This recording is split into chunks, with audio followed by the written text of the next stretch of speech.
Test. Hello. Hello. Okay, can y'all hear me now? Okay. I think it's working.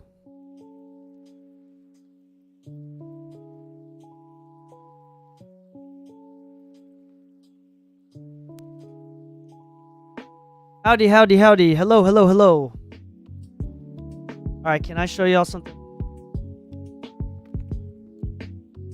Super nerdy. Well, I just got my new some of my new keyboard parts. Not all of them, because I'm still waiting on parts. Here's my current keyboard setup. And then here's the one I'm working on right now. Let me turn off the LEDs so you can see it. This is the PCB for the one that I just got. Well, this is one of the PCBs. I just bought a secondary PCB. This one doesn't have RGB lights on the bottom. So this one only has RGB lights on top. And I have some switches.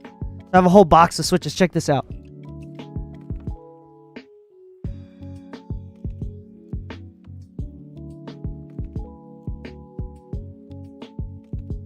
So I have a whole box of these switches. So look at this. I just bought these ones. These are like the nice novel cream ones. Then I have a bunch of like pink and a couple different shades of pink, different switches here. So this is what you put the keycaps on. So like you can see it. Like it has to cover my face, I think. Focus. I don't know. See the switch? This is super nerdy stuff. Anyway, I have some switches on the PCB. Here's the actual like keyboard case. Let me show you this. I got a full acrylic one. But the reason why I'm just testing this out. I got this really nice. Feel how heavy this is, Lou. That's like really heavy. This is like a solid 10 pounds of weight. Well, you see the weight on the bottom too. And so I'm going to put the PCB in the case. Put the switches on top and like everything. But anyway. So this has like a bunch of different like settings and whatnot.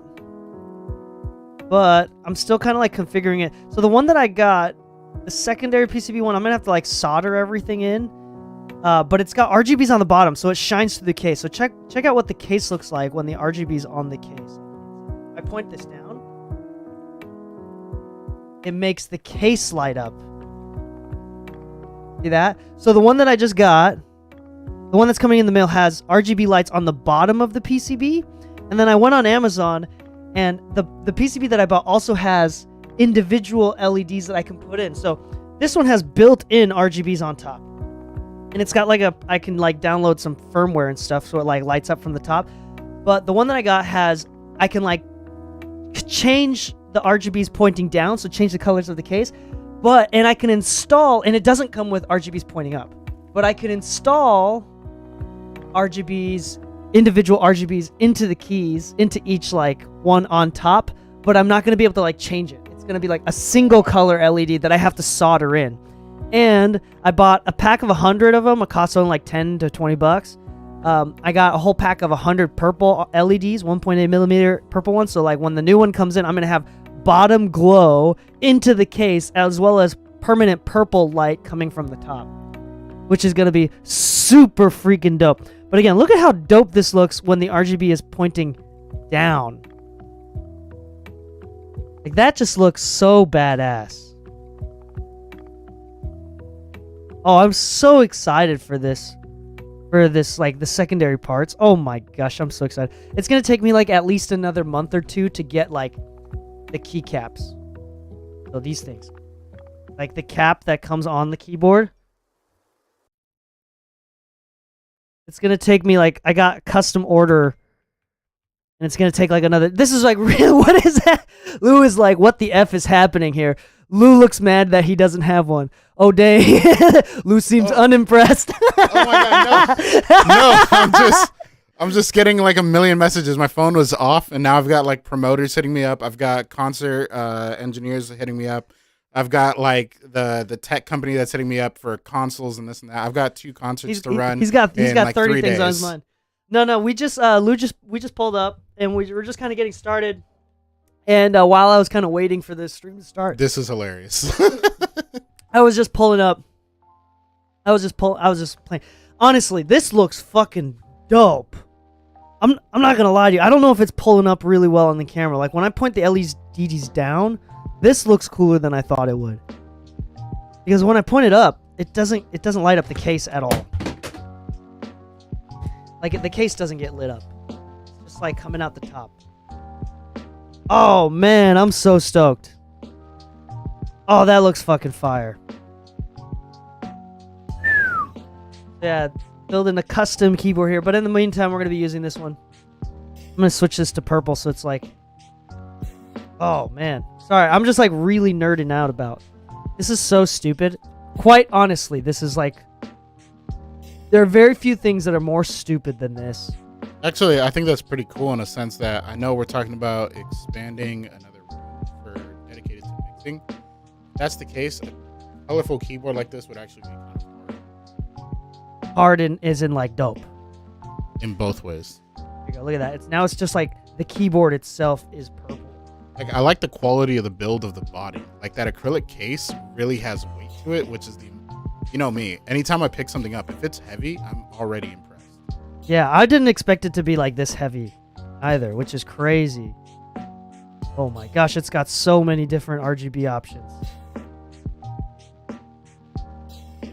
Oh, that's wild.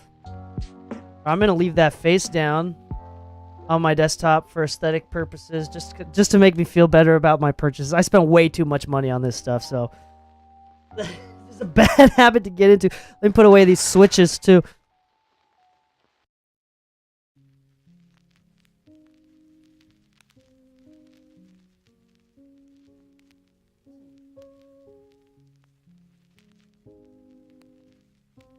Yo, okay, so how do you guys feel about the Mac Mini with the M1 chip? So, personally, I don't think either of us have used the M1 chips ourselves. I tried it, but not for Pro Tools. But M1 chips for other people, I heard, is amazing. Like, I've heard that the M1 chips are actually really, really nice. Fast. But that is just a rumor. You need to check with compatibility, like making sure that the software that you use, the plugins that you use, the DAW that you use runs on the M1 chips, because there's a lot of compatibility potential issues that you can have. Honestly speaking, like with the M1 chip stuff, like I'm actually very curious about it because, we talk about like computers as, a tool of the studio. It basically takes over what the tape machine used to be for us, right? But realistically speaking, one of the biggest issues that I have is like sometimes we're always rushing to the new device. Most people won't update their operating system for like 2 years, until they know it's completely stable. But a lot of people are rushing to this. But there's other factors that we need to consider aside from its performance, which is its stability once it becomes compatible. Because as soon as the software releases, it's usually compatible right away, but it doesn't mean it's stable. It just means it's presentable for a product sale. But a lot of times, we want what's shiny and new, so I can't really blame you guys. But maybe M1 chip can wait another year. Yeah, well, I'm excited to see where it takes us. I'm really excited with the different processing chips coming out. I mean, even within like the Windows world, like the AMD versus Intel, like AMD is really crushing it right now. Like the new i9 is supposed to be really impressive, supposedly outspecking the M1. But the funny thing is, like, until I really see them side by side each other, they all sound nice, but are they?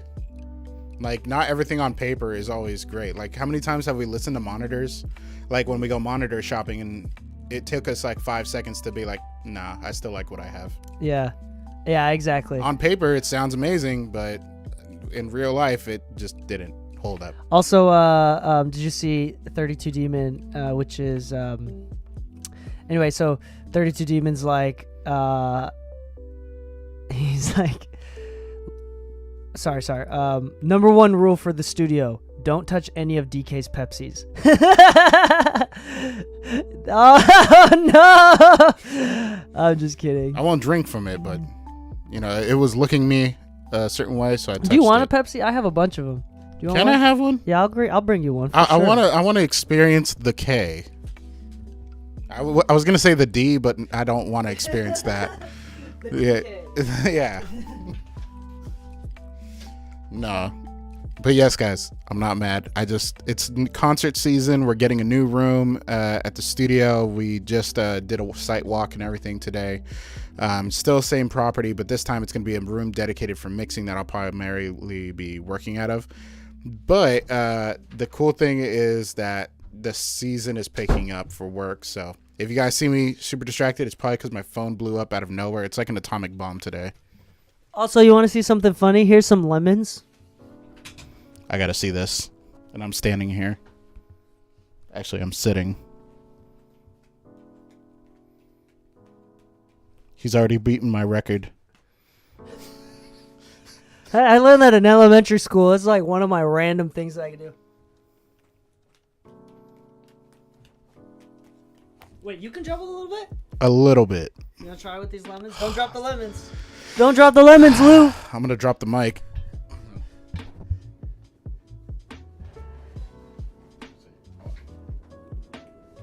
Oh! I can do two. You can do two. I can do two. All right, let's throw a third one. Okay,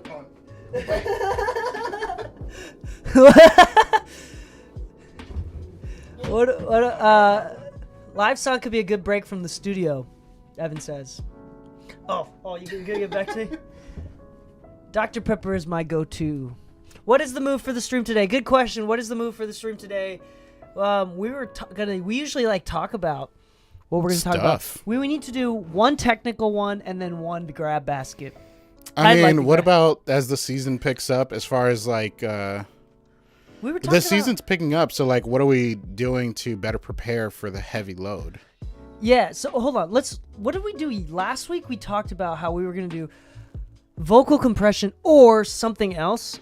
Well, you did vocal compression. Limiting was the other one. Limiting. Yeah. Y'all want to talk about limiters? I would use in both, like in a mixing sense as well as like mix bus usage, like master bus, mix bus usage. Yeah. Honestly, like if it's not the mix bus, I tend to do clipping. Like limiting can help a lot, and it's just because it's different. It's two different sides of, I guess, a similar end result that you're after. But I guess the minute differences is what we can answer. Yeah, I think that's a good idea. Clipping, limiting, limiters. All right, Evan agrees. Evan says limiters. The second person I've ever seen that can juggle. Only seen my mom do it. Only seen my mom do it until today. Wait, your mom can juggle? That's a dope mom. Multi-band compression, multi-band limiting. Actually, there is multi-band limiting is a thing, but it's usually only in mastering. So I wonder how we can apply that to this. I've seen Bob use multi-band limiters. Yeah, I like doing it, but it's usually I don't know which one he uses, but the McDSP one is actually pretty impressive. The ML4000. Ooh, no, he doesn't use that one, but I've never actually used a multi-band limiter. Finally. All right, let's talk about limiters first, and then we'll talk about something else. But first off, before we get started, how's everybody doing? Let's do some like crowd work. You know, this is crowd work. Where are you from? Have you seen the SNL skit? It's like with Laughintosh 3000. I'll be honest, SNL was always a little much for my taste buds. There's a new cast member right now. His name is Aristotle. Yeah, like the philosopher. Anyway, so yeah, my eyebrows are raised already. And he has a skit. Should I just pull it up? Nah, I'm not gonna be the dude that just shows you SNL skits on the live stream. Am I? Am I gonna be the one? I don't know. Can we? That sounds like DMCA. Who cares? It's all right. I think it's okay. I think it's cool. I think it's hilarious. Well, I'm not gonna pull it up anyways. Doesn't matter. But haven't been on in a while, but always enjoy being here. What up, Bear Soul Music? Thanks for joining us. You joined us in the perfect time today because we're talking about limiters. All right, let me set up this Pro Tools session here. Have 2 inputs. Mute those. I'm going to set these up for 1 and 2. Record, enable, and mute these 2. Here, you want to talk, Lou? Sure. My name is Lou. I do live sound mixing and hello, mastering with an emphasis on mastering lately. I still mix for many of my clients, and funny enough, there's only one venue I do live sound for. This week I have, for all you Latinos out there, Elefante on Thursday with Inspector, 2 classic acts, and then I have Rudy La Scala for all you grandmothers out there on Friday. That's dope. Yeah, the grandmas, they get hot and heavy for Rudy. But if you're like me and you listen to like Spanish rock and Spanish ska, hot and heavy grandmas this oh, weekend. I love that chicken neck. What? I'm just saying, like, that dude is, dude, no joke. You know what his demographic is? I kid you not. All of his music videos are this like very suave, very soft-spoken man. He speaks very quietly. He has a very, very soft playing like band in the back. Jackson type guy? No. Imagine Frank Sinatra if he was a bitch. Like, I kid you not. He's got like a whole band behind him, but it's not like a band. It's like just strings, timpani. Is it like the baby's bass synth player? He's like, boom, just rest, boom, bum, bum, bum, bum, bum, and just like. He's like mostly just a backup dancer, and then he hits a couple bass notes. Actually, just look up a picture of Rudy La Scala. Okay, I'm gonna. Yeah, you just got to look up a picture of him. How do I spell La Scala? Rudy, and then La Scala is LA space Scala. Yeah. All right, hold on. Let me switch the. Yeah, just look up images. Look up interview as well. How about this? If I look up an interview. You shouldn't get DMCAs for interviews, right? No, you're good. Particular que es posible quererla tanto que hasta le dedicó un tema. A este país le debe la fama que disfrutó y disfruta y la posibilidad de pulir su talento que se get into it. vida a lo largo de su carrera artística. ¿Por qué? Antes de esta gira, ídolos que hicimos y que la primera parte y la segunda That was parte surprisingly normal. No. But listen to him. He speaks like. Es que todas las cosas que estoy haciendo es que puedo hacer. Sounds like he's been singing his entire life. No, that's how he sang when he was a child. It's It's as if he was a eunuch.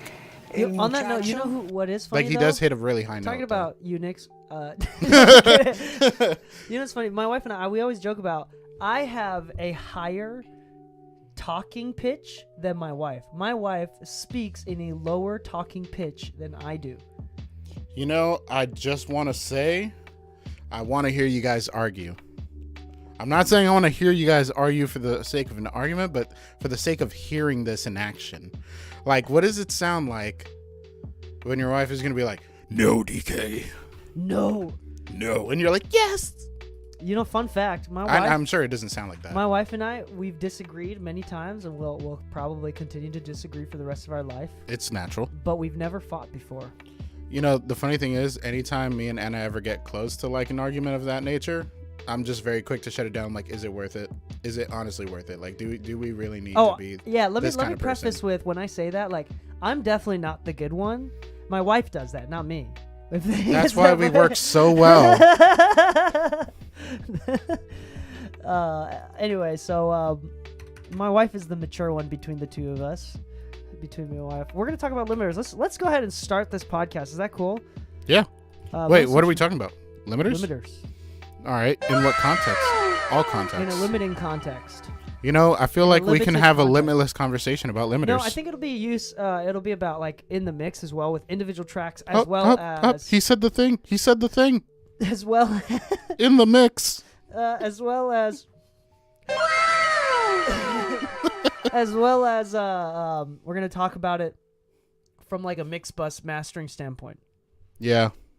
Okay. Yeah. Is that cool? We're just gonna like every single episode that we do, contrary to popular belief, is totally unplanned, and we just kind of roll with it because we just have lots of opinions. I'm surprised that I sound like Michael Jackson doing an impression. Maybe I should make some TikToks. When you do that, guy, it's Michael Jackson in the studio. Hey, little boys. Hey, you know what I like about Kmart?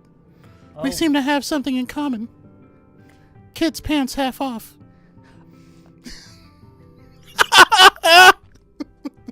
I don't care if it's true or not. That's just hilarious. Oh my gosh. Jesus, Jesus.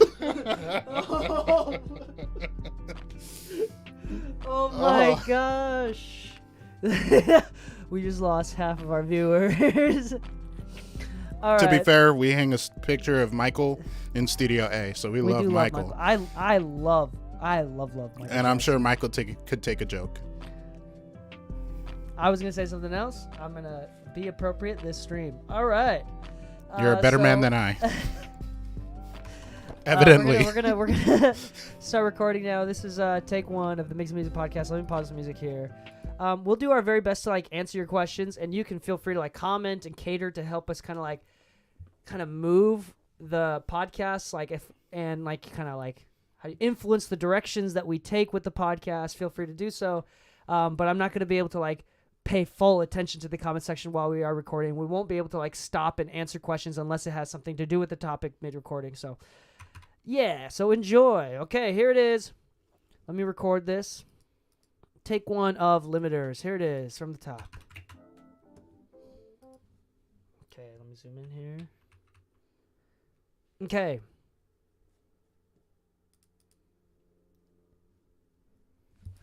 Hello and welcome back to the Mix of Music podcast. I am your host DK, and with me, as always, is perfect for this episode, Limiter Lou. Limitless Lou. Limitless Lou. Limited Lou. Limited Lou. Lots of clipping Lou. Limited clipping Lou? I'm just gonna say lots of whatever Lou from now on. Like lots of yogurt Lou. You like yogurt lots? Do you like yogurt? I mean, no. Okay, so not that. Oh man, I mean, I want to say yes, but I fear that Nels will show up and be like, she said she likes yogurt, so I said, yo, play with this dick. Can you say that on the stream and on the puck? It's all right. It's all right. It's all right. Welcome to the podcast, the Mix of Music podcast. Thank you so much for joining us today. We're actually talking about limiters. You've probably already read that in the title. You kind of got that, I guess, because I said that this is a good nickname for Lou. We actually have had lots of people send us nicknames for Lou. I just keep forgetting to pull them up before we start recording. It's just my fault, so I end up doing it off the top of my head anyway. But welcome to the Mix of Music podcast. We're going to talk about limiting today. We're just going to get right started. Lou, Yes. limiters. Yes. Let's first start off No. with limiters on individual tracks during mixing. Sure. Well, first off, I guess we should define what a limiter is. Okay, Compression limiter versus limiting. Go. So a basic, I guess a basic textbook's definition is a compressor set to a 10-to-1 ratio or above with the intention of killing any and all dynamics.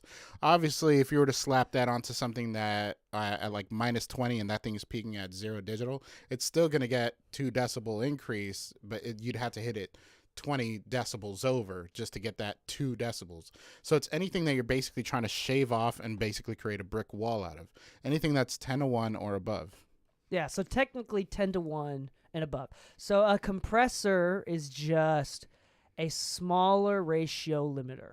And a limiter is just a very aggressive compressor in that sense. Yeah, exactly. So much so that you could have the conversation of like 100-to-1 ratios actually being reductive gain, which actually causes the signal to actually drop in volume versus creating a wall. So like a negative 2-to-1 ratio. No, that's actually bottom up compression. When you do like 100-to-1, you'll notice that if you were to look at it on an actual like, this is when you get into like compression design, but like when you look at the curve of what it's actually doing to a linear signal that goes in, you'll notice that it actually starts to dip downward after a moment. So if you start hitting it hard enough, you'll notice that the volume drops, and you'll hear that with like pumping of compressors because you hit it too hard. Yeah. But you usually don't hear that right away unless you go way over. With limiting, if you do like 100-to-1 ratio, you can actually hear that. Yeah, which these a lot of these limiters as well, especially like mixed bus limiters, are infinite to 1. So nothing goes past brick wall, right? Brick wall limiting. Nothing, no volume, no signal goes past that compressor. Which is why it sounds so bad when you go over. Yeah, and it also can be very useful. Like I definitely use mixing in the mix.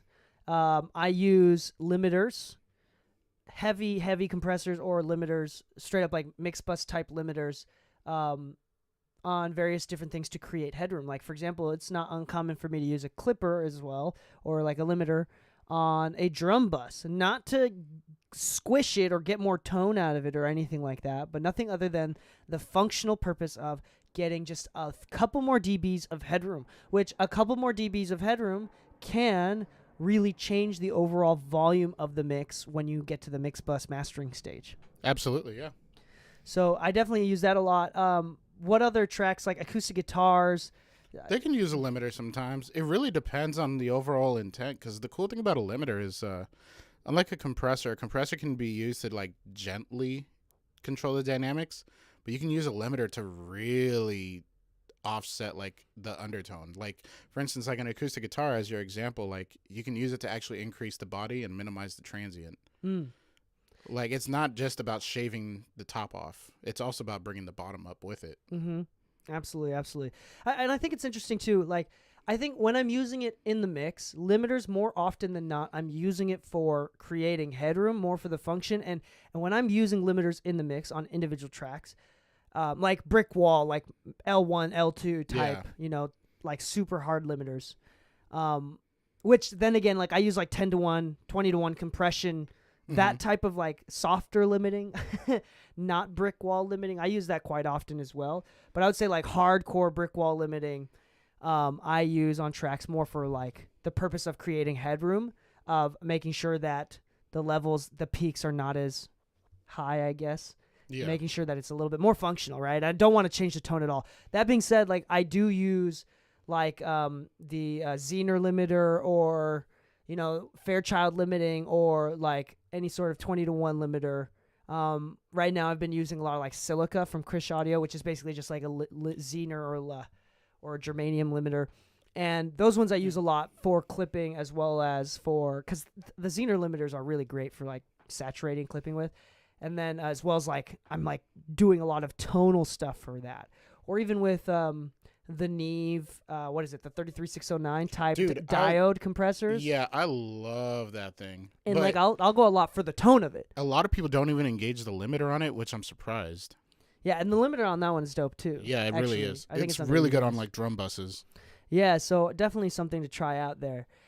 Okay, I think that's like pretty much sums it up. There's not really much else to say, because I think that a lot of people mix with limiters like without realizing that they're using a limiter, because some limiters are like meant for master bus compression. They have threshold, which also raises the volume, and then ceiling. Yeah, exactly. Right, and that's like the normal thing. So I know there's many tools that are hidden by different names that essentially have the same purpose, like maximizers. Some people use parallel compression, but it's really just using, in most cases, like people are crushing the signal so much it's almost like using a limiter in parallel. Yeah, actually that's a good point. Like oftentimes these companies will call it a maximizer, which is just a brick wall limiter, but it does have some sonic change to it. It does actually emphasize because of the curve, which is something we can talk about. We can talk about the actual curve in the actual threshold, which actually makes it different the way some limiters work versus a compressor. For instance, like if you notice with most limiters, it's actually pretty linear, their threshold curve, meaning that the frequency that they're listening to, like a compressor, you set a threshold input, but on a limiter, you don't actually set the threshold. You actually just feed into it, but it's usually a very linear line. Like it doesn't soften up on the low end unless you get from different brands, different build types and all that kind of stuff. But most times, like if you were to go into it with like, I know we're going to talk about multiband limiting too as well, but we are? Yeah. Okay. We're going to talk about it. All right. I mean, we should. But the funny thing is like, if you were to look at compressors like the L1, a lot of times the first thing that you hear go down is the bass, because the bass usually takes up the most information in the mix. But then you use ones like Oxford Limiter, where it actually has I believe it's called Enhance, right? Oh, inflator? No, inflator. Enhance. The enhanced knob. In the the Oxford Limiter. That one actually changes the curve of it. That way it can actually emphasize a little more of the mids. Because a lot of times when the bass gets ducked down, it's an overall ducking. It's not multiband, which is why a lot of people will use multiband limiters. But what I like about like the inflator is that you can actually change the curve of the actual threshold, which allows for the music to actually breathe a little differently into a limiter. So unlike a compressor where like, let's say like a tube tech, which everybody's familiar with, has a much higher threshold point on the low end, which is why it sounds like this like supposed full body compressor. But you can also set that one to limiter mode, and it actually sounds more like an LA2A. So like the side chain, the actual. No, just the natural input. Oh, okay. Wow. Yeah, most compressors' threshold is actually a frequency curve that's been pre-assigned, essentially. So that way, depending on what's being fed in, it will react differently. So it's almost as if you So it is kind of like side chaining. It's kind of like inside the side chain in the but it's part of the circuit. Yeah. It's not something that you manually select. So I know this one pretty often, like where the detection circuit of the threshold, like the like built-in side chains, where the compressor has a built-in high-pass filter or whatever. Thank you for subscribing, The Real MDK. I really, really appreciate that. Quick shout-out for you on the podcast. You're going to be on the podcast episode. Thank you so much for subscribing on Twitch. But a lot of these like built-in, like, high-pass filters, it's the audio gets duplicated on the input, and one goes through the actual compressor chain, the actual like components. Yep.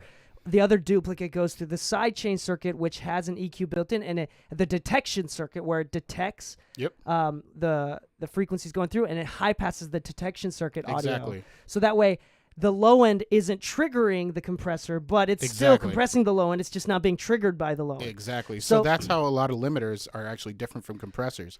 A lot of limiters tend to be linear. I see. Got it. Yeah. And so even with for the Golden Age Comp 2A that I love so much, the $600 LA2A type compressor, there's a knob, it's a filter, and it emphasizes the top end. So it actually, in the sidechain signal, the detection circuit, it boosts the top end. So it's like a treble boost. Yep. So that way, any sort of sibilance, it's supposed to like catch sibilance or anything of bright stuff. It's supposed to compress the entire, again, not just the top end.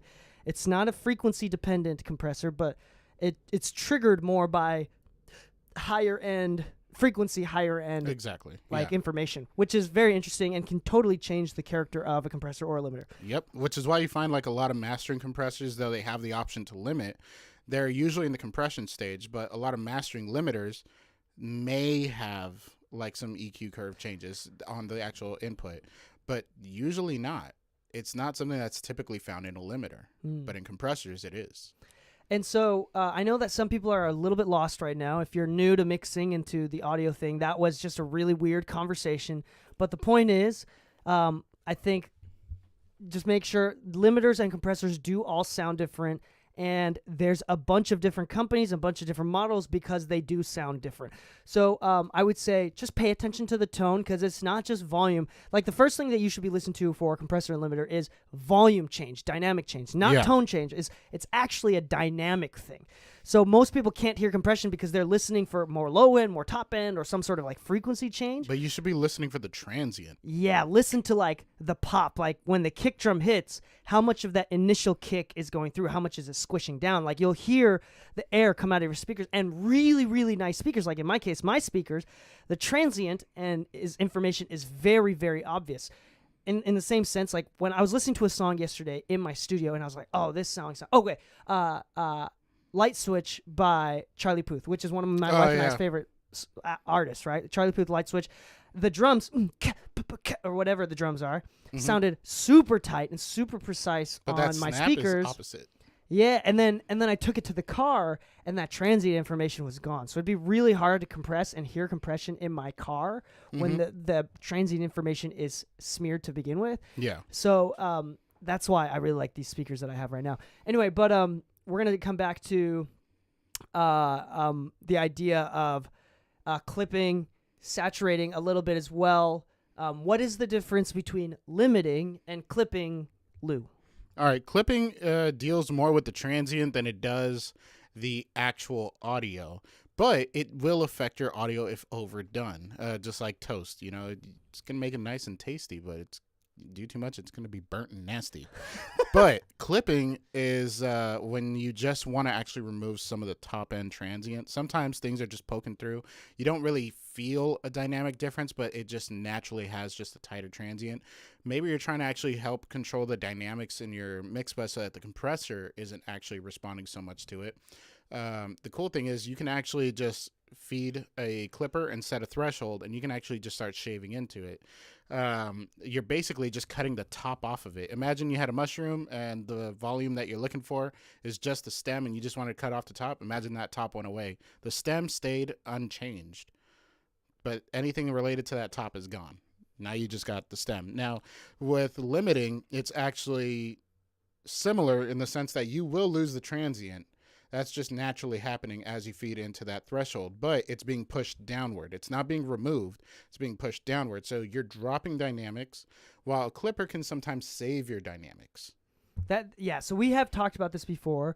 A clipper will, if there's a waveform that goes above the threshold, it'll just chop it off. So it'll square wave it. That's where the distortion comes from. Potential, like when you clip things, it'll like start to get fuzzy and distorted. Like and a good clipper, you might not hear so much of the distortion. Like I like the gold clipper. Yeah, the soft clipper. Yeah. And then a compressor, when it reaches a threshold, it'll maintain the peak, but it'll just lower it. Or it's supposed to, right? It'll still kind of square it off a little bit, but it's more about turning down the volume, where a clipper just cuts it off. Yep. So have you ever heard any sort of like meme, like when I play the Monsters Inc. theme,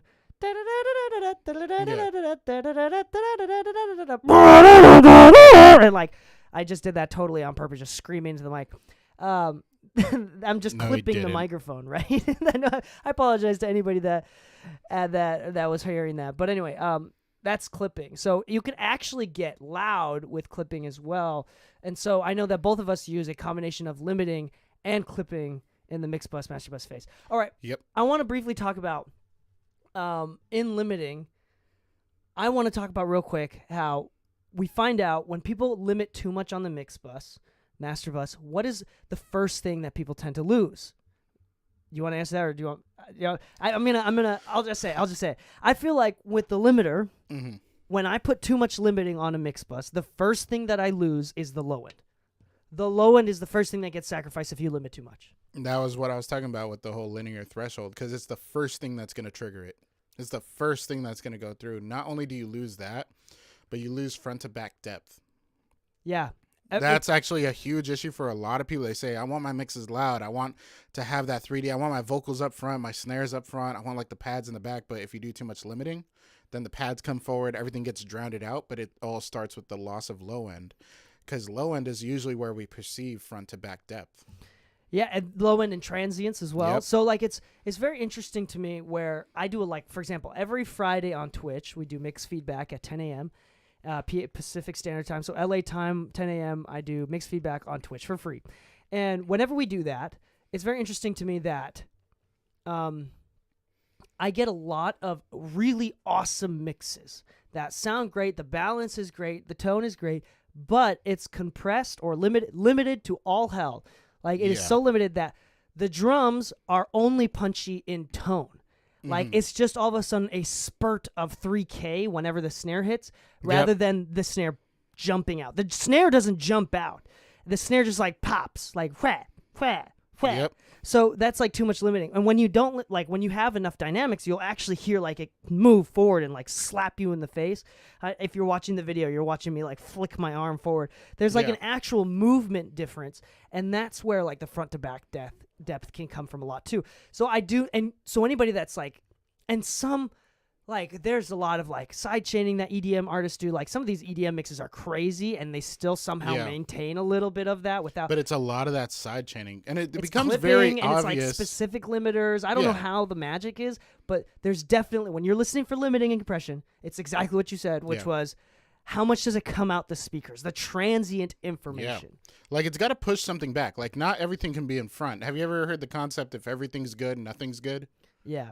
Okay. Everybody, what's that? Is that from The Incredibles? I don't if know everybody where the has hell superpowers, then no one does. Yeah. But the funny thing is this: like, if you think about that in your mix, if everything is loud, nothing is loud. Everything is just blurred. My favorite, most hated thing in the world, and I say favorite, most hated thing because I get asked so many times that it's become a joke. Which is, can we make it louder when it's already so loud that the dynamics are being lost? Can we make it louder? And that question always happens. And then that's where like, it's important to really realize the difference between clippers, multiband, limiting, and side chaining can be your best friend. Even parallel processing can be your best friend, because it's all about perceived loudness at the end of the day. But sometimes if the mix doesn't allow for all those things to really help you push louder, a lot of people will feed into their limiter and lose that front to back depth. They'll lose the transient, and at that point it is loud, but it's lost all of its glory. I have noticed that when you use a limiter too much, it changes the tone. Changes the balance. It changes the balance. Like some things will come more forward, some things will go more back. Sometimes in a great way, sometimes in a bad way. It changes the tone. It's like frequencies. It makes things, again, the low end you lose. Like, so people, if you're losing a limiter, the point is pay attention to what it's actually doing to your audio. It's not just making it louder. Like, I always recommend when you're limiting stuff in the master bus phase, when you should limit it. Let's say you go like minus 10 dBs on the threshold, minus 5 dBs on the threshold, because that's how loud you want to get it. You should match the ceiling to minus 5 and see how it changes the tone of the track. Like, because you'll be surprised. Yeah. And not just frequency tone, but also punchiness. Like, yeah, because it can take away the punchiness. So be careful with your limiters. But you know, it it's is one of my useful. favorite thing to do with that.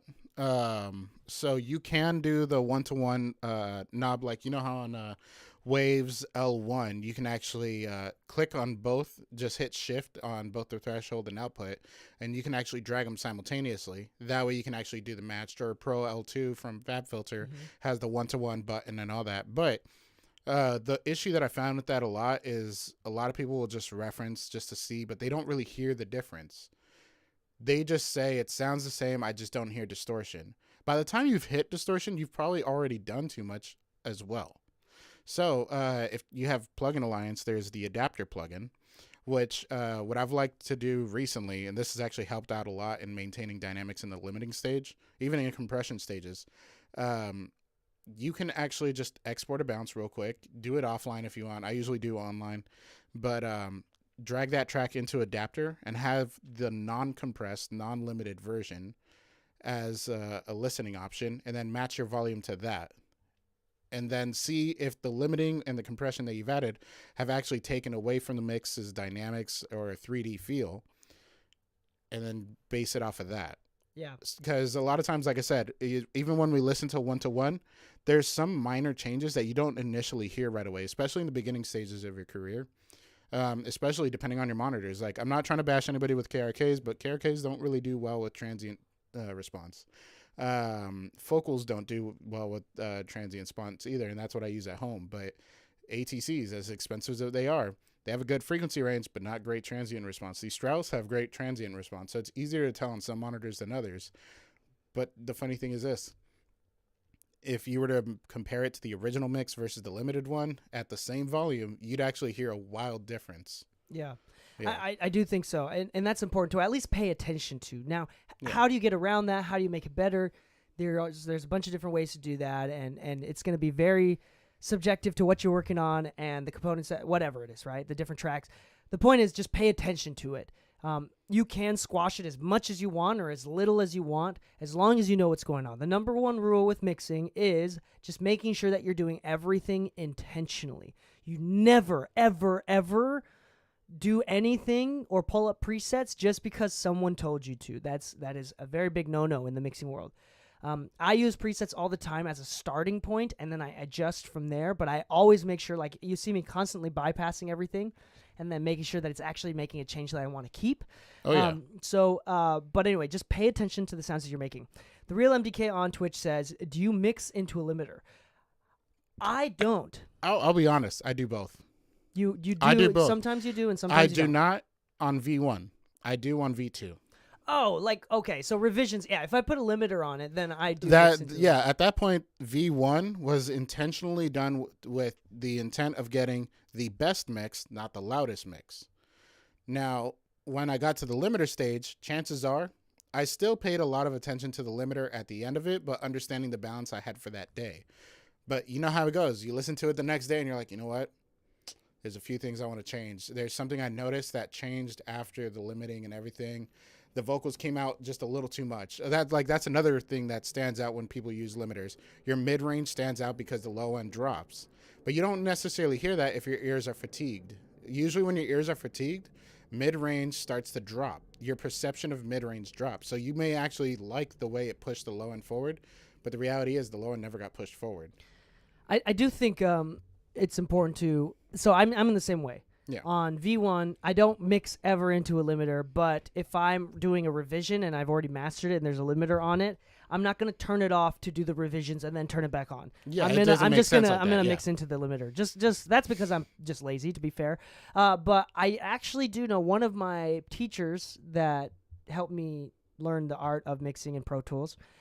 He swears by mixing into a limiter. I know many people. This is actually a pretty Yeah. common thing to mix Oh. into a limiter. It personally, it doesn't work for me. But I would say that that's like a workflow thing. Some people swear by it. It's not right or wrong to do that. It's not necessarily like it's just a technique. Some people swear by it. I will say this. Like I said, I sometimes do, I sometimes don't. Usually mix one. It's 99% of the time no. But it's because of one reason. Oxford limiter is on my master bus because I want to hear it with the enhanced curve. I really like the enhanced curve. I really like it. Now, I'm typically not limiting while I'm mixing, but I will set my threshold to about like -6, where I'm usually landing around like -8, -10 anyways.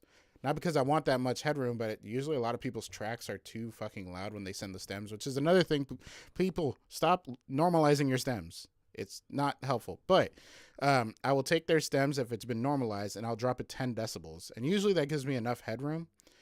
But because the reference bounce that they sent me had a limiter on it, sometimes it's nice to hear with a little bit of limiting just to see where the tracks stand out in comparison to the stems as they push together. Did they send you something that is relevant to their final bounce, or did they just give it to you completely raw?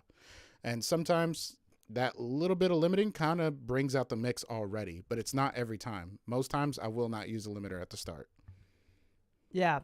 And I think that's the same with me too. I typically don't mix into a limiter. Again, I just know a lot of people that do, but I personally don't. Yeah. All right. Next thing, limiting on now the part that everybody wants to talk about. I personally think, and I will always say that this is the least important part, but everybody wants to hear it. So we're going to give you what you want for the sake of the viewers. On that note, you know who we're sponsored by? We are back to being sponsored with iZotope again for the next few months. And thank you so much, iZotope, for sponsoring us. If you're interested in any iZotope products, you can go to iZotope.com/MM podcast to get 10% off of any order, or to usually the iZotope monthly subscription packages. There's only a 7-day demo, but if you go to iZotope.com/MM podcast, then it will extend the trial period to a whole 30 days. Talking about that, Oxford limiter is dope, but the Ozone 9 Ozone limiter, the maximizer, is dope. The vintage limiter is dope. In a previous episode of the Mixing Music Podcast where we had a guest on our show, he did mention, well, a secret, you're going to have to go back and listen to it, but one of our guests did mention how they, on their mix buses, they often use the vintage limiter as a parallel as a parallel into their full mix bus. So they print the mix and then they squash it with the vintage limiter from Ozone and they parallel it into it, so they get a little bit more volume out of that. So we're gonna go search back to our archive of guests and see who says that and check it out. But anyway, I do think, thank you so much for iZotope for sponsoring us. Again, check out iZotope.com/MM podcast. But I use actually iZotope Ozone stuff quite a bit. I really love their vintage tape emulation on my mix bus for the compression and saturation. Yeah. It's really flexible. It can be super clean. It can be distorted, but I think it's just flexible, and the GUI is just different. Like the graphic interface is just different. You really don't know what's going on, which is kind of why I like it, because it's forcing me to use my ears. Isn't there a way to turn off the graphic? No, I mean it's just super different. Like you don't know how much, like you don't see. There's no VU meter. Yeah. So you don't see how much like your limit, like how much you're compressing, how much you're like pushing into it. Yeah. It's just like like a sound thing. Anyway, love that one. Also, just like iZotope also has the multiband compression, which you can change the ratio so you can turn them into limiters. Yeah. Actually, if I'm not mistaken, on their multiband compression, there's the threshold for the limiter, but there's also our compressor, but there's also a limiter built into it too, so you Yep. can compress and limit each band. Yes. I think the combination can sometimes be a little extreme, but if used lightly, like tame it while it's aggressive. But then back it off until it's lightly. And even if you don't necessarily hear the difference right away, bypass that and then turn it back on and watch how your dynamics can sing. You can actually add dynamic punch using multiband limiting with that specific isotope plugin. Yeah, so check that out. Again, 30-day free trial instead of 7 or 10% off in order if you're just buying it. All right. On that note, the part that everybody wants to hear that I think is the least important, but again, the part that everybody wants to hear is, what are your favorite tools? What are your favorite plugins? As you can tell, I really care about this topic. But that being said, I actually have a new limiter that I've been using that I love. Typically, I use 2 limiters on my mix bus. One to really drop the tone or to do a lot of the compression bit, the limiting bit, and the other one just to make sure that it's not going through. I use one as a ceiling and one as like volume, basically. That makes sense. And I use a new one called Invisible Limiter. That's actually one, I'm not going to lie. I've seen you use it a couple times. I want to check it out. But I also am getting a new place, so I'm trying not to spend too much money and be a little responsible. It's not worth spending money on.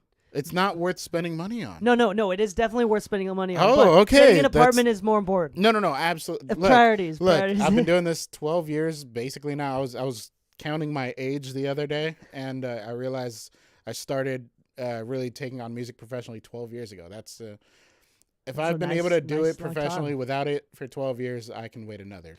You know what I mean? Yeah, like, you can wait another year without the limiter. I think you're going to be fine. I'm impressed with what it's doing. It is cool. I do like it a lot. Yeah. I think it's like AOM, the company. It's a Japanese company, actually. Yeah. Shout out to yeah, I checked out their all website. my Nihonjin people out there. Yeah, shout out to all my tacos. With tacos. I'm Mexican. Anyway, but once you go taco, you never go backo. All right. We talk about the Oxford limiter quite a bit. I think that one's really good too. I do like the enhanced curve. I also use the BX True Peak limiter from Plugin Alliance. Okay, yeah. I've been using that one quite a bit as well. For clippers, I use not on the mix bus, but on individual tracks, I use standard clip as well a lot for clipping. Yeah. And on the mix bus, if I do use clipping, I use a lot of the Massey Golden Clipper, which is a soft clipper. I love it. We briefly mentioned it God. earlier in the episode. That was a good one. That's one I'll make weird sounds to. I will never use L1, Waves L1 on a mix bus. It adds way too much distortion. I'll be honest, the only one I'll ever use from Waves is the what is it, the L3 multi-maximizer? Yeah, I like L2. I think L2 is fine. I don't think it's the prettiest, but I think it's like it works. I like that one for mixing. I like L1 for mixing because I do like how it adds a little bit of distortion on the individual tracks. 808 parallel. Ooh, that sounds like a good idea to try. But yeah, not wave stuff. Is that again, Ozone 9 Maximizer I use quite a bit. That's great.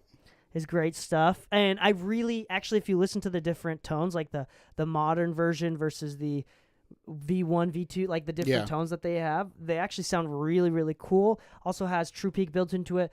Won't save you totally. Oh, let's talk about this real quick. There's something called True Peak limiting. Yeah, like intersample distortion. Yep. Basically, even if you leave a ceiling of 0.1 dB, when it recreates the wave from the samples, from the dots, right, the samples, it recreates and it goes past 0, so it can distort and clip the signal. That's why you've probably heard if you do minus 0.1 ceiling, a lot of people just leave it at 0. Yeah, or if you leave it at 0, then you're probably, when you play it on your computer, it probably sounds fine from your DAW, but then you go play it in your car or off your phone, it's distorting like crap. Yeah, that's called intersample distortion. The way to avoid that is at the very least, on your ceiling, go minus 0.4 or 5. Like, that's the loudest. And for streaming purposes, when they re-encode your stuff, 1. Ooh, -1 for streaming. and purposes. also hold on. Keep talking for a second because I'm gonna Cool. pull up a Yeah, picture. so I'm gonna pull up a really awesome. I'm secret just for Mac gonna say it users. like this. So intersample distortion is a really bad thing, and most people run into it, and that's why like sometimes minimal changes to a mix can actually result in a better mix. One of those things is not being so loud. But if you're ever uploading for streaming, just so you get a little reminder, we talked about this in a previous episode. Companies like Spotify are now integrating what is called negative and positive gain, as they're putting it, for their normal and quiet settings. When they're on the loud setting, they're still using a limiter. But when you export a song with the intention of streaming, leave yourself -1 decibels of headroom true peak. The reason being is that if your mix is coming in at, let's say, -15 and they're trying to bring it up to -14, they can't push it up that extra 1 decibel to compete with the rest of them. So leave a little bit of true peak because they're really relying on that true peak headroom just so that they can help you out in case you need to competitively come up or down. Okay, I'm going to try. This is going to take me a couple different times, but there's actually a secret. If you are a Mac user, this is super important. Type in this. If you go and type in AF clip space and then drag and drop, I think that's it. Maybe you have to push in.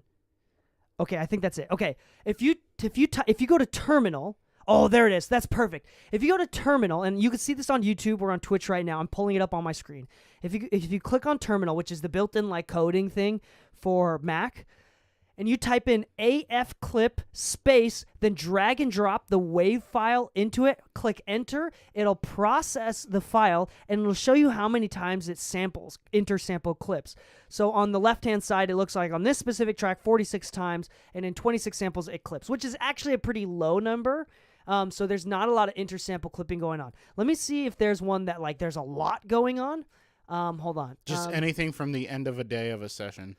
Yeah, let me see if I could do something as well. AF clip, one word, space, the drag and drop, something else, enter. It's going to load. It's going to do its thing.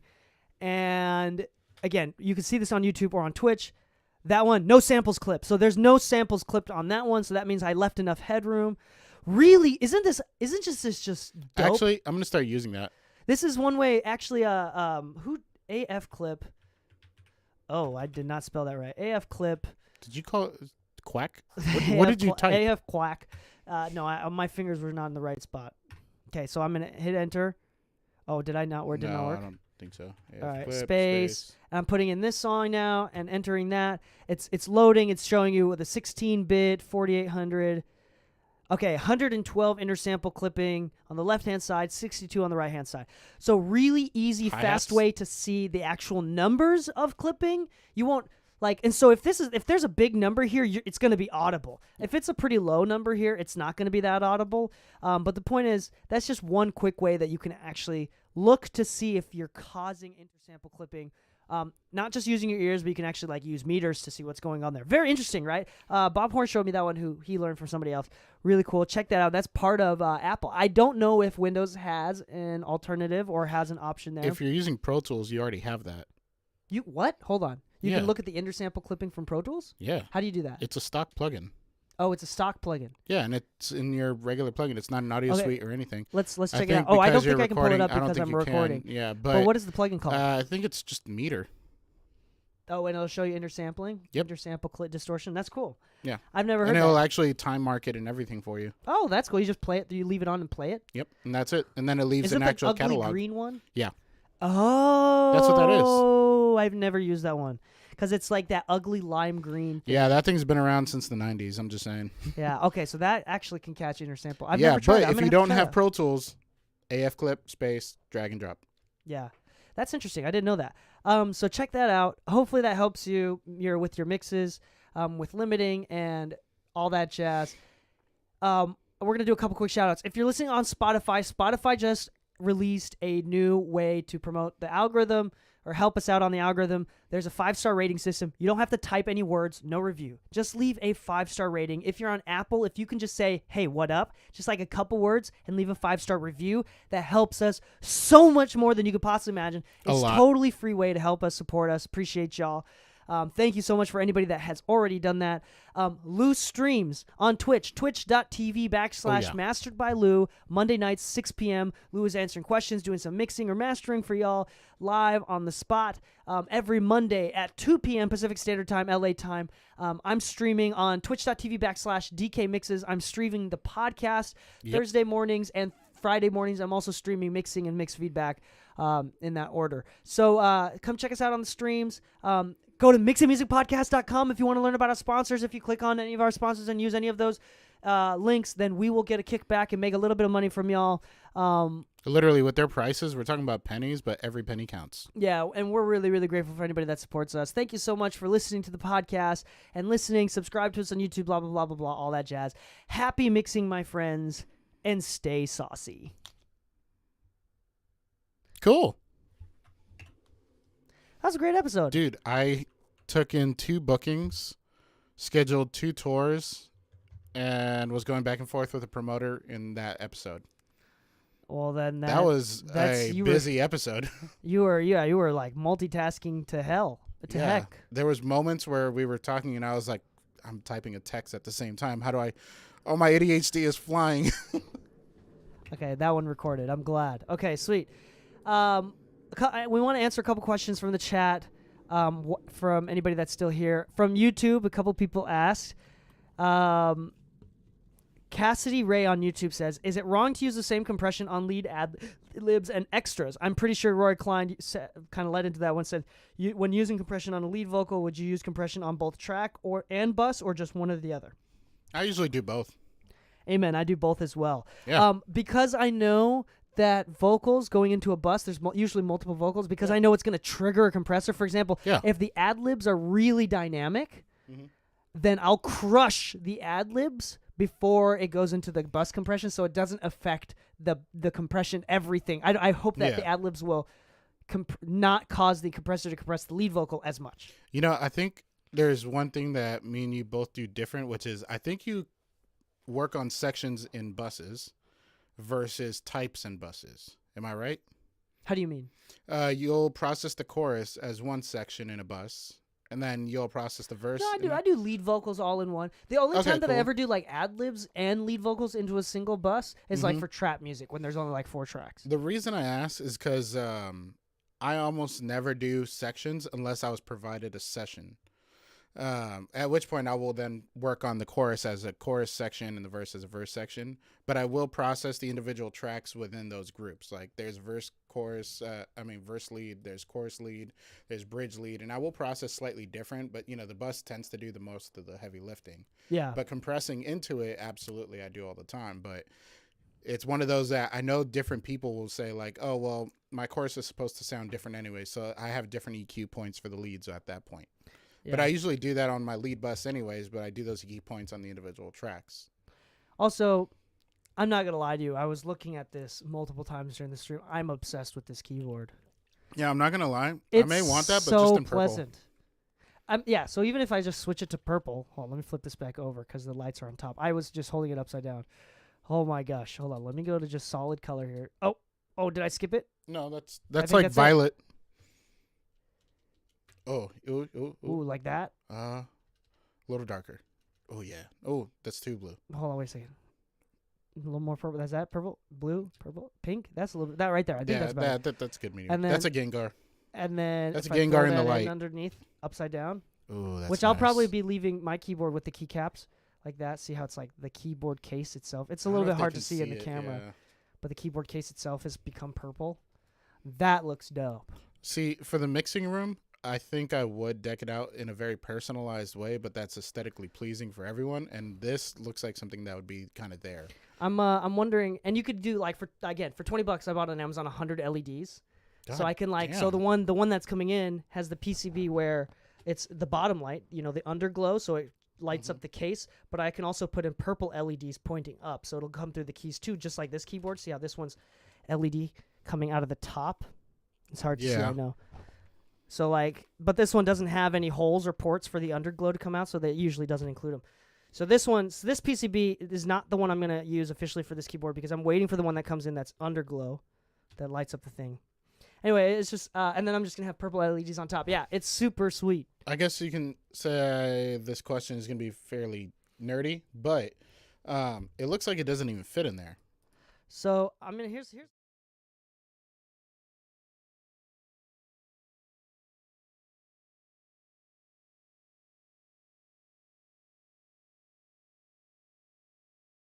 sorry, y'all. I accidentally switched to the wrong screen. But Lou asked, it doesn't seem like it fits into the case. It does. This just USB port slides into the little hole there. So I was just gonna, just for fun and giggle. This is so stupid. I don't know why we're doing this right now. But Because if you it's want to fun do and like a stupid? really quick, so like Ali Baba? Express, because this is where it's like cheap. If you're just getting into keyboards and wanting to do this out, so like mechanical keyboard. Because you like your number pad, right? Oh, I love my number pad. Do you use F-Row?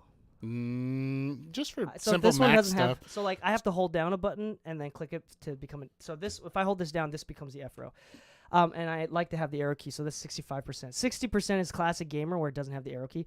Okay, that's not gonna work because you want the full on.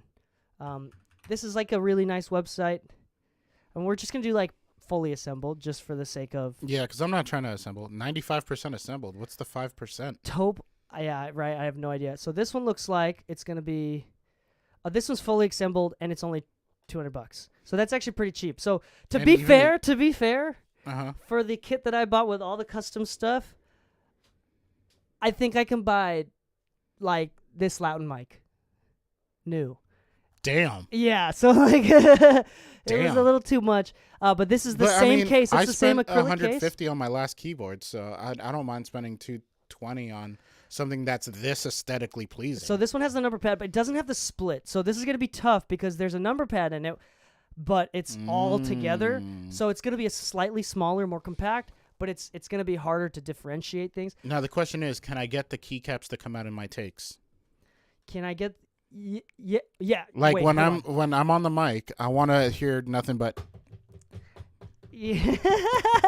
You can make it clicky. They are clicky switches. So this is the 100% keyboard where there's like the actual split. That's pretty normal.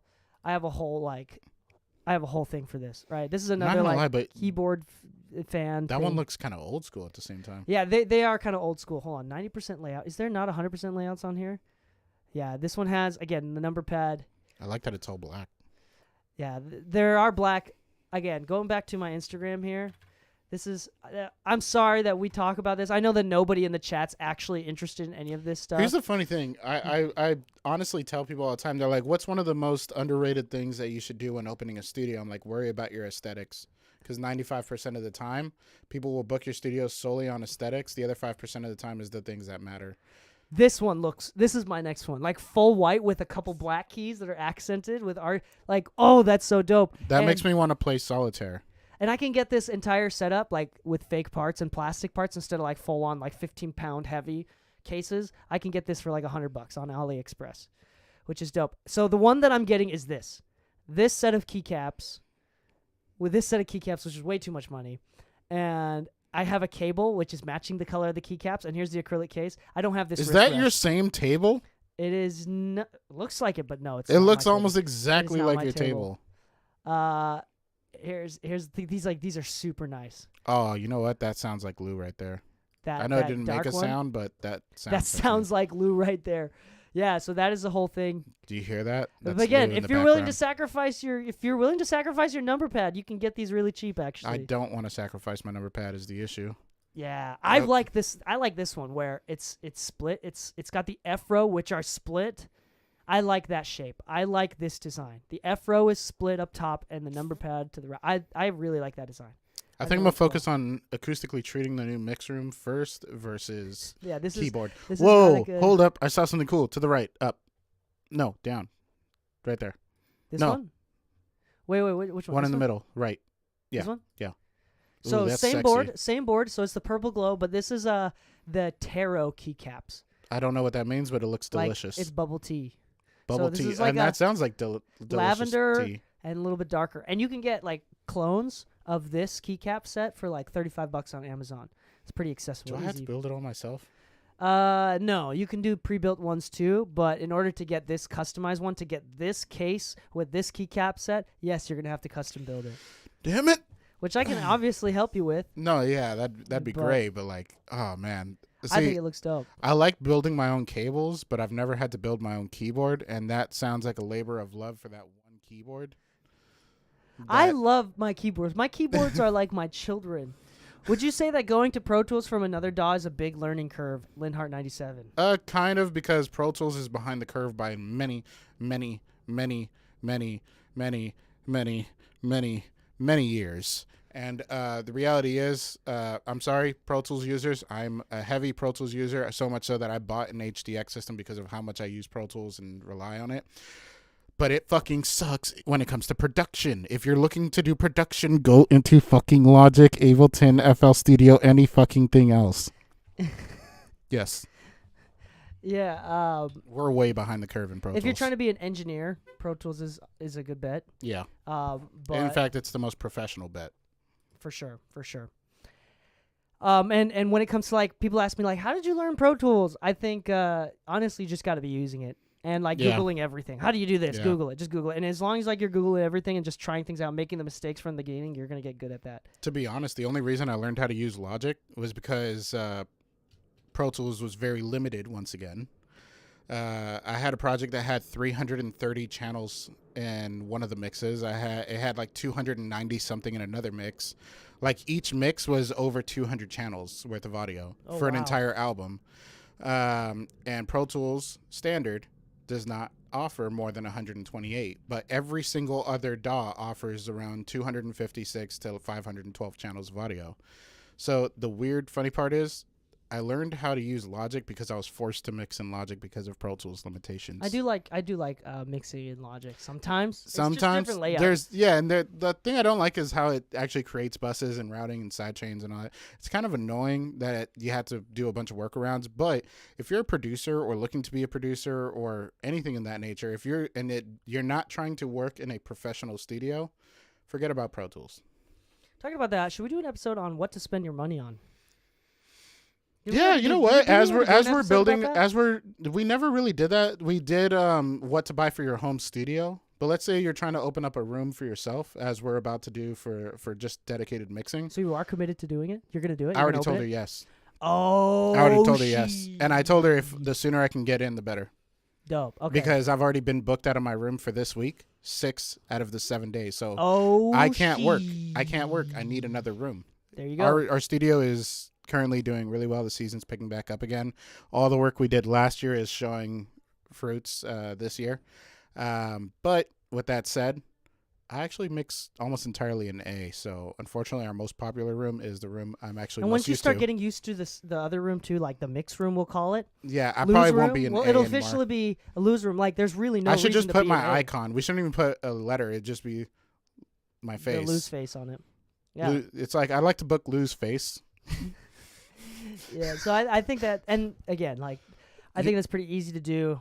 And you can always just use the native system. So But it's the great. funny thing is, like, it's such a minimalistic room that because we are going to offer it to clients, what are we planning to put in the room? We can actually, what about a live brainstorm episode of what do we think is necessary for clients in our own honest opinion with our experience versus, you Okay. know, a first time assembly? Because a lot of times when you think like, oh, I probably just need this and that, the reality is sometimes the most minimalistic setup is the most effective and the most profitable one. Then like I want a room with the 1073, a CL1B, I like this this. and that. But here's the thing: if this is gonna work for the podcast, I'm gonna have to ask you the questions Okay. and then kind of like determine for you. Because if you determine for yourself, No, exactly. It's Then kinda- it's like it's a kinda one way, like, Yeah. I want this, I want that. No, Which but is- I would love to be like, DK, I need you to do what we do in our business all the time. So if you guys have never seen us have a business conversation, I like feeding information to DK and he shuts me down and vice versa. Not in a negative kind of way, but we have we're two. each other's devil's advocate. for each Yeah, other. like DK is the marketing genius while I deal with day to day with the clients. You know what I mean? So like I know one side of the business. And Manager, entrepreneur. I think that's a good way. Yeah, exactly. Manager, entrepreneur, but we're both technicians. Yeah, exactly. So it's like two sides of the same fucking coin, which it's not always going to land on both sides of the coin. Sometimes the coin's got to flip the other way. Yeah. Okay. So here we go. I think that's a good episode idea. Can everybody agree? Unless there's a better topic idea. Do we have any questions Is there for any topics? specific questions for topic idea, topic suggestions specifically? If not, we're just going to talk about Lou building his room. On that note, the lights are coming through the screens a lot. I'm going to bring some entertain the audience for a second. I'm going to bring some blankets to cover the windows because it's also really orange in this room right now. And the light is like in your face. It's just hilarious. I did not know you use blankets on your windows, but all right. So entertaining people. All right. I'm not very good with kids. I'm not saying you guys are kids, but when I'm asked to entertain for a little while, I never really know what to do with my hands. So let's see. What is entertaining? We can talk about pets like dogs. I want another dog. In fact, actually, let's talk about dogs. I had a Yorkie. We also had this mystery dog at one point, which we had to this day. We don't know what the hell. Dog? Yeah, because so I remember going to NAM. Actually, the year we met at NAM, I met this lady who had a dog that looked just like my fiance's old dog. But both of our dogs and I passed away. That's sad. Blah blah. But now that we're looking for a new place, we're looking for specifically pet friendly places. We want another pet. Right now? My parents have dogs, which I will consider my stepchildren. Because though they're not my dogs, I love playing with them and taking care of them and doing stuff with them, even though I'm not the best pet parent, because once again, they're not my pet. So you feed them, you pick up their poop. I'm not doing that, but I will play with them for you. But I think that's why people like to be grandparents. Exactly. They don't have to pick up the poop. I've literally, hold on. As like an adult, as a parent, I've literally had to pick up human shit off of my carpet because my son just directly pooped right in the middle of the carpet in the living room floor. I never thought that I'd ever have to pick up human poop off the middle of my living room floor before. That's what parenting is, and it's awesome. I love it. This is why I don't pick up my sister's dog's poop or my nephew's dog's poop. But if I could, I would steal my nephew's dog. That thing is the most adorable little thing in the world. His name is Patchy. He's black and white. He's got a black patch on his eyes, which makes it even cooler because I just like black in general.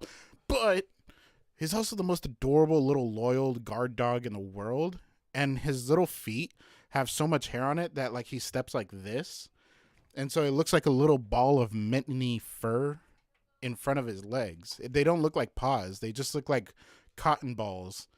And it's the most adorable thing I've ever seen. And so I want a dog that I can take home and take to the studio when I'm not home so I can take care of it and whatnot. But, dude, I love dogs. I love dogs so much. So if you guys know of any cool dogs, I am taking suggestions. It cannot be big because most apartments are scared of big dogs.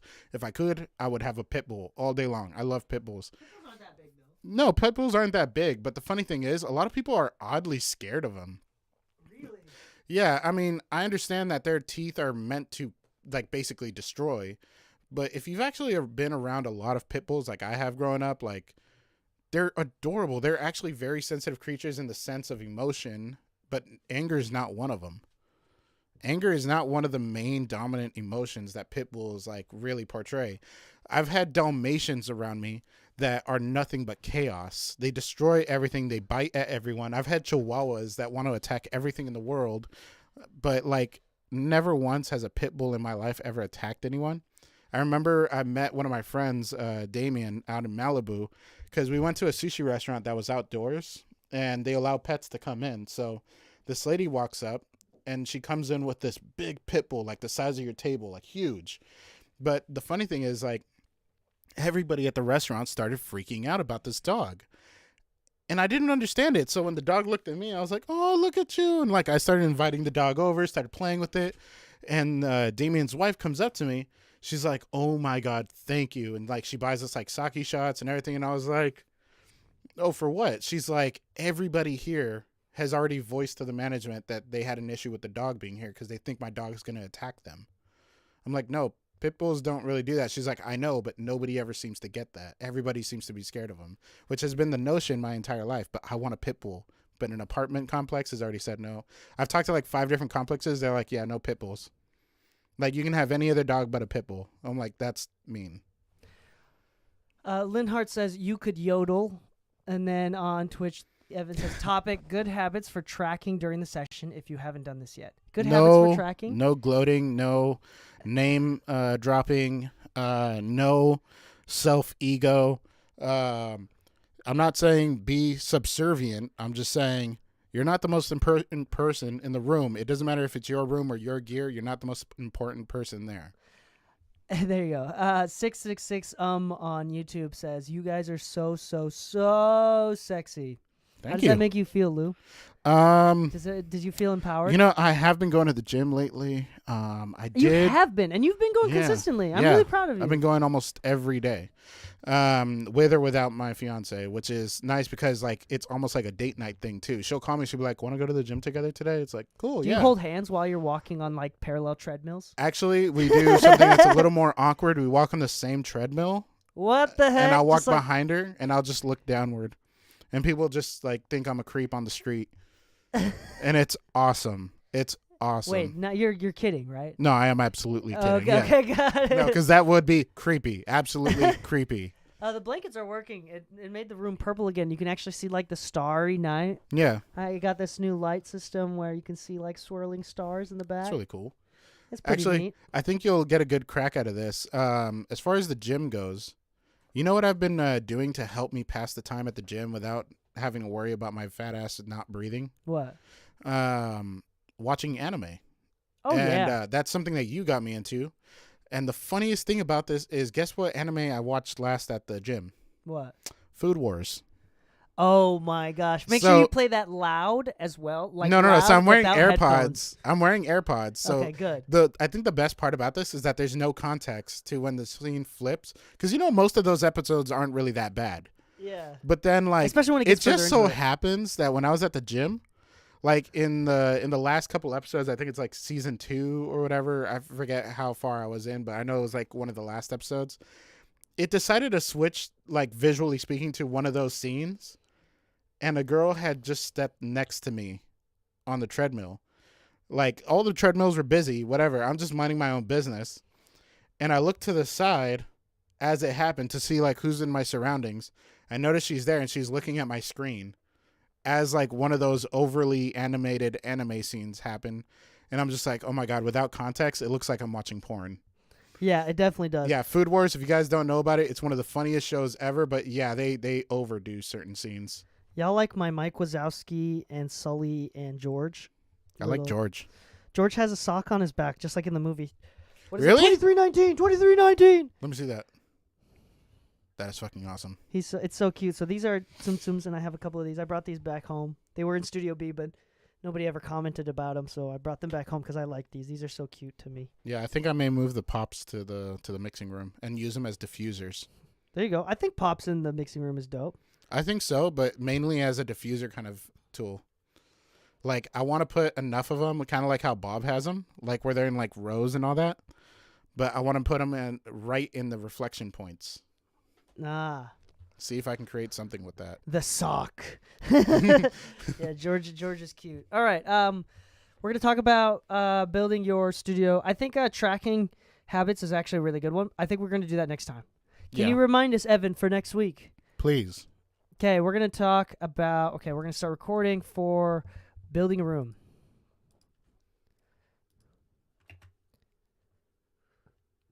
Yeah, it is. Okay, here goes.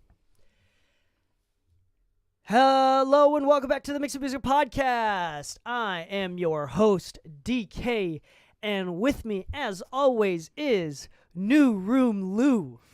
Lou's room. What? Lou's That's gonna be room. like. Oh, actually, you know what? I should make that for the Twitch because I'll be streaming in that room. I should actually just have like a little button that goes Lou's room with like harmonies and everything. Dude, I'll make it for you. Lou's room. Welcome back to the Mix of Music Podcast. Lou and I, we are live on Twitch right now. If you go to twitch.tv/DK Mixes, you can find us every Monday afternoon at 2 p.m. as we record the podcast. You can also watch the podcast episodes on youtube.com/DK Mixes. But anyway, Lou, we got some new announcements. Yes. Lou was offered a space. So we have Studio A, in the studio. We have Studio B in the studio. Mm-hmm. I was kind of working mostly out of Studio B, and A was being booked out a lot, and Lou was working out of A. I eventually kind of like, okay, I hated getting kicked out of the room for like when sessions were happening. Yeah. So I brought my studio equipment back home. So right now I'm in a secondary bedroom and an extra bedroom in my apartment, and it's awesome. I have it like acoustically decked out. Speakers are dope. Or whatever. It's really nice mixing room right here. It is private. It's harder for me to invite people to the room, which we've talked about. Yeah, which that we'll was get actually into. a deciding factor. Yeah. Yeah, and Lou now is still kind of working out of A during the downtime when there are no sessions, but as things are starting to pick up again, he's finding the same issues that I had, which is his deadlines for his mixes and his mastering is overlapping with sessions that people are asking to book the studio for. So he's getting kicked out of his own room in order to. So anyway, the landlord within the same building offered us an extra room in the building. It's much smaller. It's about the size of this room, give or take a little bit. Yeah. Maybe a little bit thinner, but a little bit longer, just a touch. But it's about the size of this room. And she's like, it's really cheap price. We're not going to say it. It's a really nice price. Like you want to get it was almost an undeniable price. Yeah, and Lou's like, you know what? I'll take it as like a personal mix room. So today's episode is about what to spend your money on when setting up a new room, when setting up a brand new room, things to think about. So basically, we're just going to do, in Japanese, we call it mogi. In English, it's called role play. We're going to role play Lou consulting with me about how to set up his room and what kind of things to prioritize. I'm going to ask him questions and kind of qualify what he wants. So, Lou. What is my name in this role play? Lou, you are going to be Lulu. Lulu.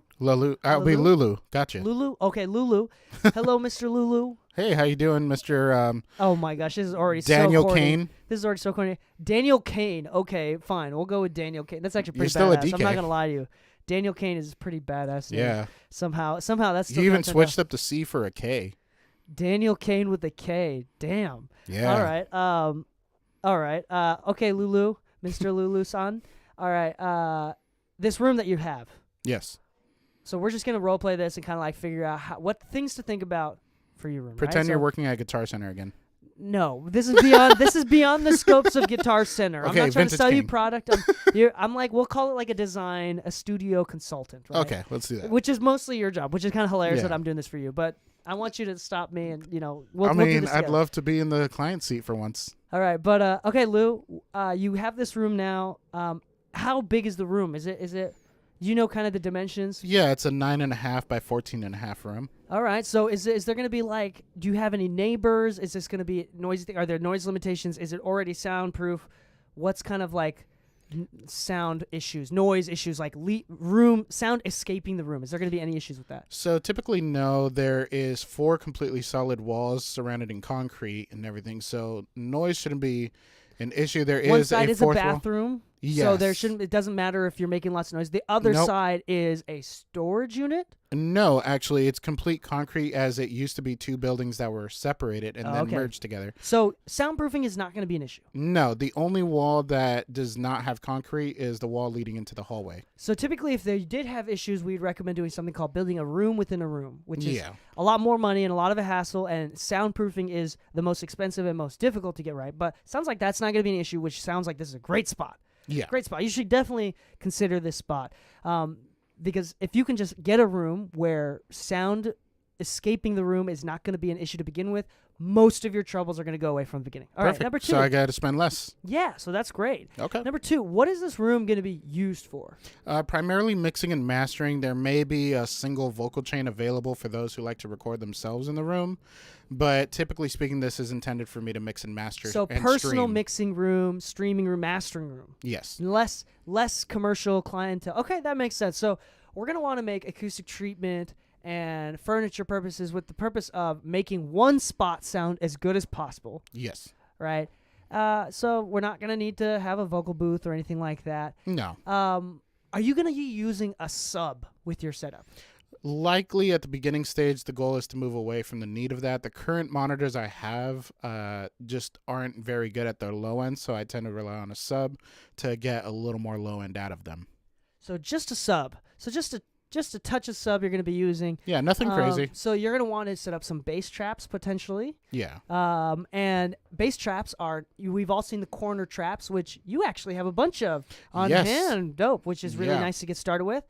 We're going to want to get some bass traps. The deeper the bass traps go, the better, obviously. But if you have even as long as you have, I would say at least, I'm going to throw out a random number, like 8 to 12 inches of depth from corner to end is going to be a good starting point there. Also, the most of the panels that you're going to be using around your room should be deeper as well, acting as bass traps. Yeah. And I'm going to use an example here. For example, the ones that I have in my room are 4 inches of insulation and then 2 inches of air before you lay it flat against the wall. But you'll notice that my traps, mostly because I don't want to put holes in the wall, I have them leaning against the wall, standing on top of banker's boxes that you could find at like Walmart or Target.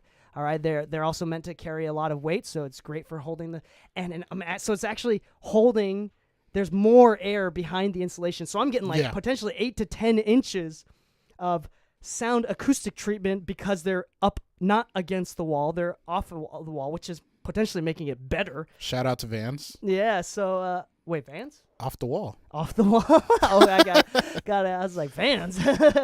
Anyway. We deserve a sponsorship for that one. So the boxes actually don't do anything acoustically speaking. But so you're going to potentially want to get at least like 6-inch thick insulation, or at least like I said, 4 inches with 2 inches of air. Air is really great for sound acoustic treatment.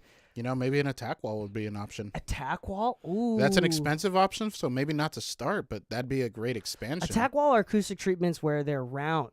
And they actually serve two purposes. They do have a hollow and solid element involved, but they also have a reflective, more like a diffuser element, and an absorptive element to it. And the cool thing is you just spin it to get a blend. Ah, there you go.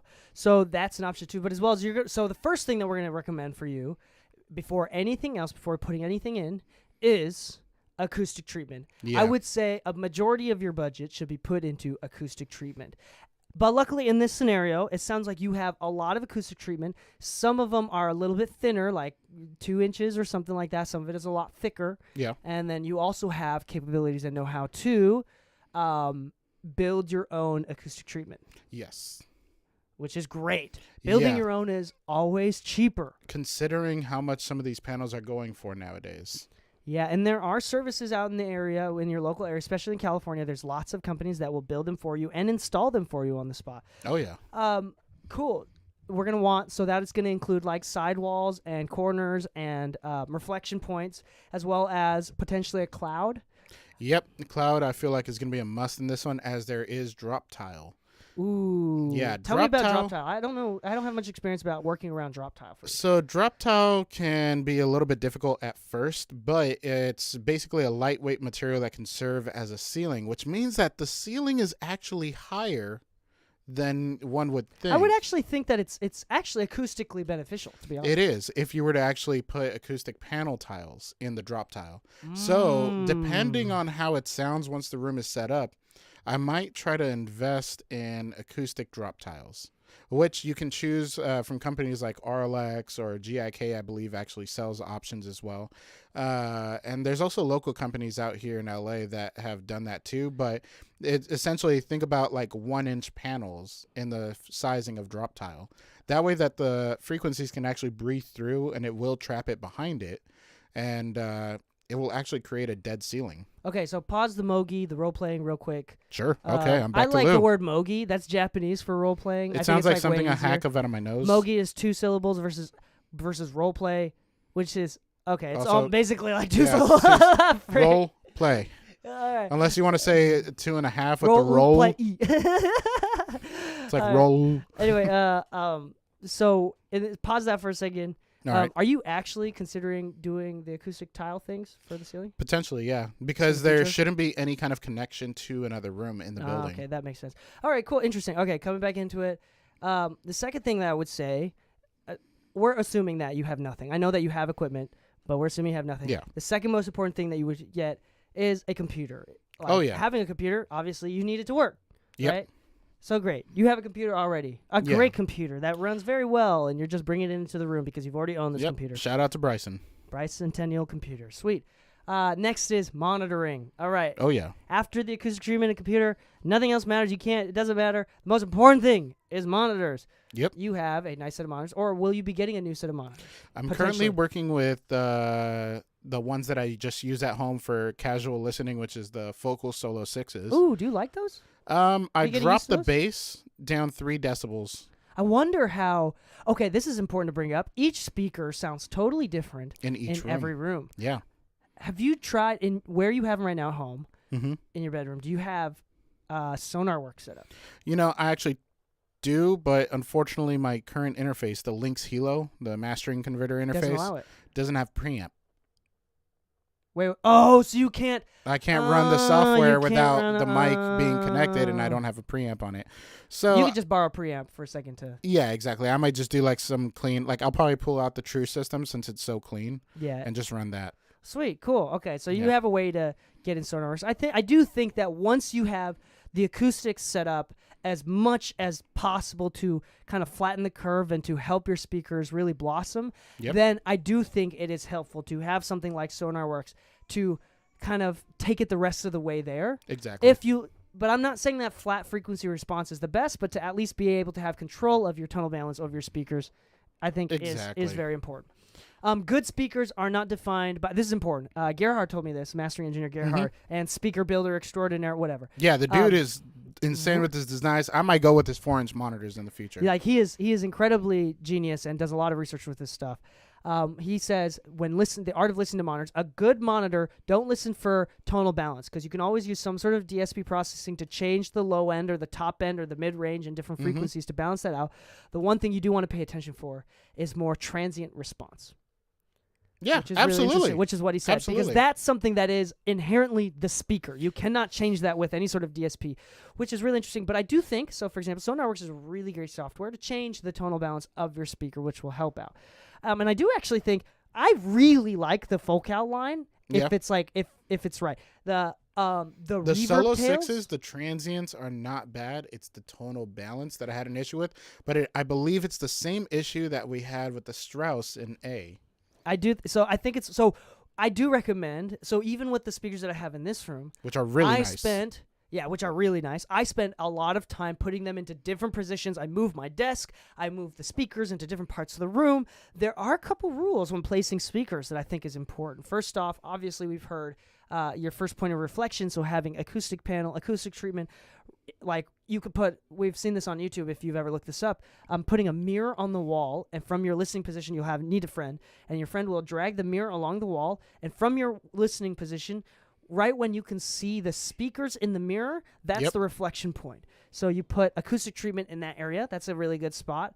But a couple of different things with speaker design and placing speakers.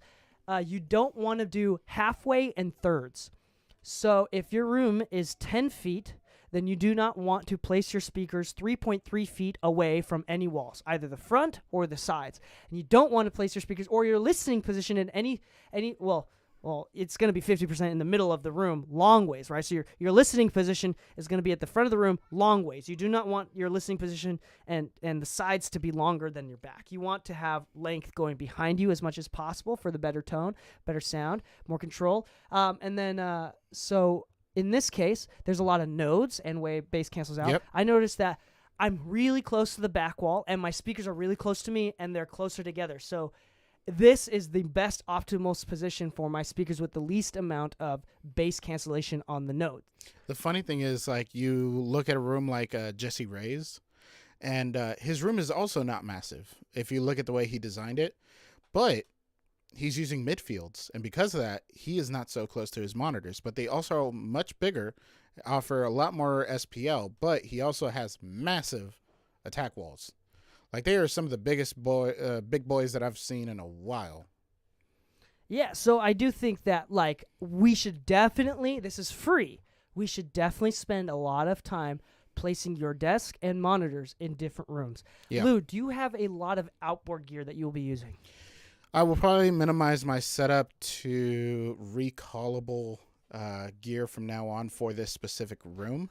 So as of right now, you're planning on being almost completely in the box, which I think is I still a really have- great option. I still have my Shadow Hills dual Van de Graaff, which I really Ooh, like. that you're on gonna the want. You Master can put that Bus. on top of. Yeah. Then I would recommend not a big desk Mhm. with lots of racks, but potentially a small, heavy desk. Yeah. Heavy but small desk.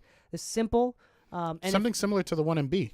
yeah, exactly. A Zayor Mac Onda 12. Or you can buy a desk from Amazon. I like. I have one like this. Yeah, I think Yeah. that's great. And honestly speaking, I like the clean look of this. And the smaller the surface area, the less reflections you're going to get, which is going to really, especially for mastering, I think you want Yeah. the least amount of reflections possible coming off the desk. It's going to help you a lot. Is it hardwood floors or is it carpet? You know what? I have an idea for a desk. What's that? I'm going to use the desk I had in high school.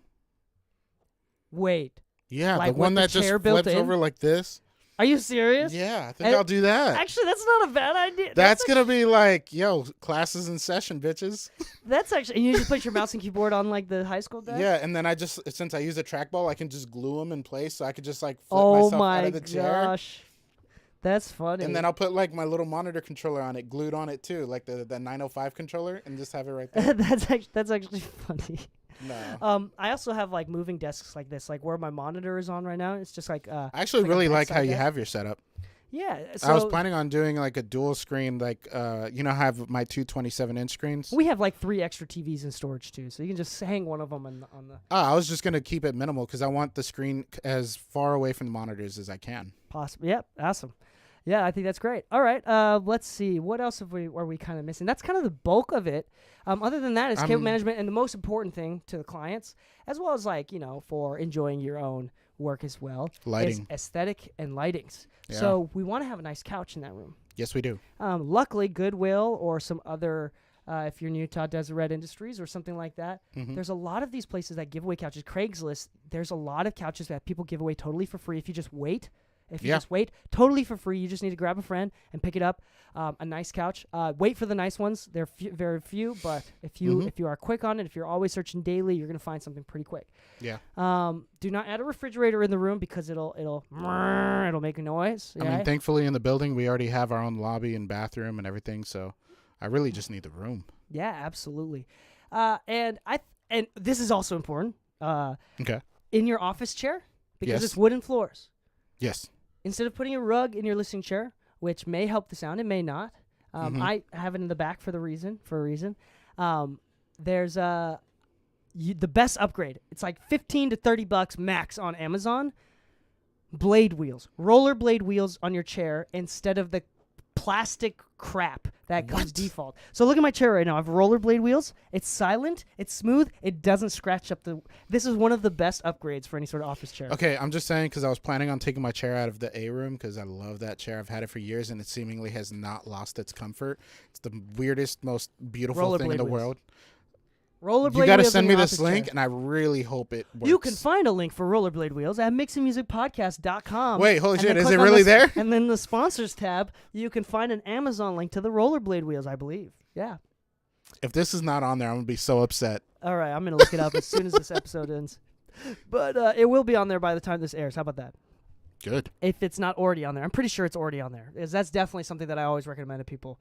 Yeah, Good. so if you have issues with scratching up your wooden floors, rollerblade wheels on the blade wheels on your office chair, extremely important. I think it's like $20. Also, minimal desk, we already said that. Interface, cable management is going to be important, like zip time cables and making sure that they're not seen by the client. LED lights is going to be great for your personal mood, Yeah. as well as for first impression when people walking in. That's kind of it. Those are the most important things. Am I missing anything? You know, I think we forgot to talk about, aside from the desk treatment and all that, well, is there any reason to have anything else? Like, there is the streaming factor, setting up for all that. It's kind of funny because a mixing room is usually pretty minimalistic. Oh, you're gonna need to set up your internet.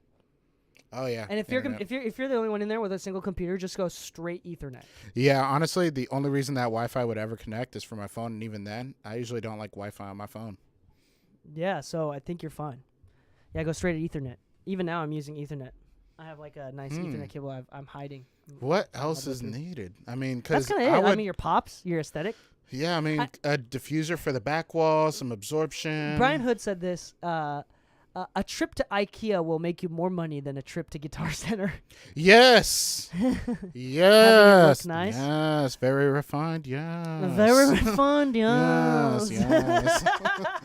Dude, I've been saying that all week, and it's pissed off Anna at this point. Yeah. I've been looking at apartments all weekend, and it's been hilarious because I just look at like somebody's like photo that's terrible. I'm like, yes, very refined. Yes. My wife and I, like, we watched the new season of Queer Eye together. Yes. And Bobby, the architect, not the architect, well, the architect and interior design guy, Mm-hmm. he's the only one that works harder than everybody else. Like, he's in there, like, fully on, like, rebuilding people's houses, and in the last season he built a freaking barn, and everybody else is like, I'm gonna change clothes, I'm gonna do your hair, and Bobby's like working his ass off. Good on Bobby, man. Yeah, he's a distinguished individual. Yeah. So yeah, I think and if there's actually the last episode of the latest season of Queer Eye is a studio. Really? Yeah, he has like a little studio in his house. You know how they did the acoustic treatment? Terribly. Heavy curtains around the entire interior of the wall. You know what? I'm not gonna lie. I've seen a few studios like that, and I've never worked out of them. But I'm really curious to what it sounds like. It works. There's a venue in Utah that did that. Really? It was really expensive because they're like 40-foot high ceilings, 30-foot high ceilings. Well, I don't doubt that it's going to help like a with warehouse. diffusion and everything, but what's the tonal character it's of it? absorption. So you put space between the heavy curtain Uh-huh. and the wall, Yeah. which is air, right? Which is Yeah, the air. yeah. So it's actually really useful. It's just a curtain around the entire wall. So that's the only thing. It doesn't look like walls. It looks like curtains. I wonder It's an if I aesthetic should thing. try that here. Go to IKEA, buy some really heavy curtains that would go corner to corner about 15 feet. Oftentimes, again, this is another Craigslist or eBay thing. You could find a lot of like theater curtains where they're really heavy because the heavier the better. I'm not going to lie, but recently somebody did that, and they told me that the 3 places they went to, they unsuccessfully... Churches also have these curtains oftentimes. Okay, maybe if it came from a church, but apparently he was looking for long free fabric curtains and all that kind of stuff, and every time that he saw home theater, he's like, oh, okay, great, but it just smelled like a lot of weed. And I was like, well, I mean, don't get me wrong, if I had a home theater and it was like fully decked out and I wanted to watch a movie and I just so happen to smoke weed, What's our spray stuff that we use? Ozium. Ozium. Just cover that thing in Ozium. Yeah, let just it dry like out bleach for it with outside. Ozium. Yeah, this is gonna be better. That's funny. That's hilarious. I do think that. Yeah. Okay. That so makes sense, but it's also like, oh, how unfortunate for your drive to 3 different places for the same result. And so this is another thing to consider. Some extra stuff, content to talk about. Lou was talking about moving into a bigger apartment so he can have another extra bedroom like I do. Yeah. And versus renting out this apartment. So we were talking about how much does it cost to add it, like find an apartment with an extra bedroom than you were expecting, versus just getting. So we're gonna find out. So the extra room makes the apartment cost this much more versus an office room is going to make the purchase this much more. I think that it's okay to pay a little bit more for an extra office room because of this specific thing. It's Yes. easier to invite guests and friends and Yes. other artists. When you are in a commercial spot, the expectation is totally different. Artists come in with a totally different mindset. They're ready to work, and it's a lot more friendly. You will make more money if you're in a commercial spot. Yeah. And just because you're able to bring in more people, you're not letting people walk through a house. I think that it works equally as well if you are like in a garage or a separated back house in your house. That's okay. I think that's like 80-90% of the way there. I still think having a commercial spot in an office space is just a better look in general. But that's up to you. Having a spare bedroom where people have to walk through your house, like people have to walk through my living room to get into this room. It's harder for me to invite people in. I have to really trust them. That's something to consider. Another thing to consider, parking as well. We've talked about that and how, like, parking for yourself or for other people and how accessible that is, especially that's an issue in LA. What are some other things that we talk about here? I think it's more about like the comfort of keeping your home as home. Like I talk about the idea that though I do love to go home to see my fiance and things of that nature, I really do not like to work from home. It's actually a much different experience for me. In fact, I get less work done from home than I do when I separate myself from my home, because the funny thing is I actually thrive off of I want to go home. I would love to go play some video games, but you know what? I really got to turn this in. I really got to hunker down, and no distractions is perfect. My ADHD is zeroed out and all that. But if I'm at home, you know how close I am to my bed? Yeah. You know how easy it is Especially for me if to you're in your bedroom, which is harder. Mentally, it is a little bit harder for some people. Yeah, like the craziest thing is that for me, if nobody's around and nobody's going to tell me anything, I'm just going to sit on freaking Instagram. But the thing that I actually do on my phone, which is why I said I probably won't put Wi-Fi for the room, actually just hardwire, is I actually shut off the internet, cellular internet, on any apps that have nothing to do with my business. So if I'm not at home or I'm not at the studio, Instagram doesn't work. I won't get a notification. Nothing will work. Oh, that's nice. Yeah, I just said forget the timer thing because the timer thing also kind of worked against me in certain elements. But if you try to call me on Instagram or send me a message and I'm out on the road, I have to temporarily enable the data to work. But outside of that, I have it completely shut off. So no distractions, no games. Netflix doesn't work when I'm on the go unless I'm at the gym. You can do location-based data enables and all that kind of stuff. So I actually enabled the data to work while I'm at the gym. Okay, that's cool. That's actually really dope. So you can, I think like distraction software is really, really great. Yeah. But anyway, I think that's kind of it. Those are some thoughts to think about. Yeah. Some thoughts to think about. I'm just saying it sounds pretty straightforward for us at this point, but I know that not for everybody. It's is it going to be that, you know? Yeah, I think the most important thing is picking a spot. Because again, if you can skip the soundproofing bit where that's not that big of an issue. For example, like here, I don't really share a wall. The only wall that I share, because this is my living room, the only wall, or my main bedroom here, the only wall that I share is my upstairs, and they're not here 9 to 5, so I work during 9 to 5 most of the time. Yeah. And it's not a big deal at all. I think the cool thing about this spot too is when you're considering a spot, one thing is soundproofing for yourself to neighbors, another thing is neighbors to you. Because we've seen many times where like friends will get a rehearsal studio, right? It's cheaper. They can be as loud as they want. They can bring whoever they want. But that's also true for the neighbor. Yeah. And a lot of these cheap spots also, do have a lot of sound coming in. If there's like, in LA, there's a lot of these, not many in like Utah or most other places where there's like communities of studio offices. Yeah. And so, so a lot of these like cheaper studio offices, communities, do not have the soundproofing between walls. I remember having to diffuse an argument between one of my clients and his neighbor because my client wanted to use QSC loudspeakers. And apparently it was affecting the other neighbor so much that the other neighbor just had like event monitors. He just had 6-inch monitors. And my client was being so loud, he literally had to be at about 100 decibels constant just to overpower the bleed of the next room. Wow. And he had a whole booth in between him too, like an isolated booth. So you can imagine how loud they were being in my client's room. Your location, aside from yourself, also matters when it comes to who you're being surrounded by. I think that is super duper important. On that note, thank you so much for sponsoring the podcast, iZotope. If you want 10% off of any of your iZotope items, iZotope products, go to iZotope.com/MM podcast to get 10% off. Or usually for the monthly subscription stuff, there's a 7-day trial period. If you go to iZotope.com/MM podcast, you can get 30 days, extend that trial period for a whole another 3 weeks instead of 7 days. So it's totally worth going to that link. Once again, that's iZotope.com/MM podcast. Thank you for sponsoring the show. We really love their software. We talk about their software all the time. Really great, like baseline. Everybody should have iZotope stuff as kind of like a baseline foundational plugin set. Yes, it's a very distinguished plugin. Yes. So I think that's kind of it as far as like rooms and acoustic and stuff like that.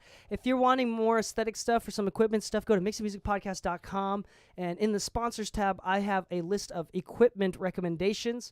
Go check out that equipment recommendation.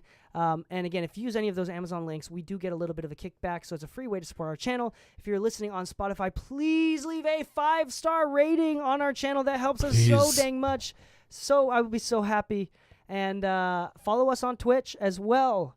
Lou is streaming every Monday evening at 6 p.m. Typically, and various schedules in between as well. And that's twitch.tv/master by Lou. And And I stream every Monday afternoon for the podcast. So Mondays at 2 p.m., starting at 2 p.m. Pacific Standard Time, LA time. Yeah.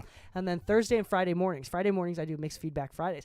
Actually, I might be incorporating Thursdays to become more like an online Pass the Aux open mic type thing. I might be doing something like that. That'll be kind of cool. That'd be cool. Yeah. But anyway, come check us out. You can find links to all this stuff at mixingmusicpodcast.com. Appreciate all of your support. Happy mixing, my friends, and stay saucy. So, fun fact, I just got a message from my old college teacher. He's like, interested in these mixing courses you guys are starting to do. I would like to see if this is something I can recommend to my peeps and students. Mixing courses. Are we doing mixing courses now? I've been doing some. Oh, got Yeah. it. All right. All Brick Wall Studio. I may do a full curriculum breakdown. There you go. Linhart Yeah. 97 says, thoughts on Chaotica Eyeball. I hate it. I fucking hate it. Don't get it. Avoid it. Don't do anything with it. You will sound like fucking this all the time. It sounds like absolute caca. Yes. That was very passionate. Thank you, Lou, for your passionate Yes. speech. You're essentially sounding like this if it sounds thin. But the issue with the Chaotica is that it's a tunnel, which means that you're actually adding comb filtering to your sound, which is actually really, really bad for you. Not only that, but if you really consider what the Chaotica is doing is creating a dead spot, right? Which means that no top-end frequencies can actually breathe. Which also restricts the amount of air around your capsule, which means your capsule cannot actually respond in the way that it was designed to do. It doesn't matter if it's an SM7B, which that one sounds worse than all the other ones, what the Chaotica eyeball on it. But if you're spending good money on your mic, don't buy a $200 piece of foam for it. It's actually reversing the quality of your mic. I kid you not. I'm not trying to bash anybody with it. I'm trying to save you. Get some acoustic panels, please, for the love of God and for the love of the health of your music. No Chaotic eyeball.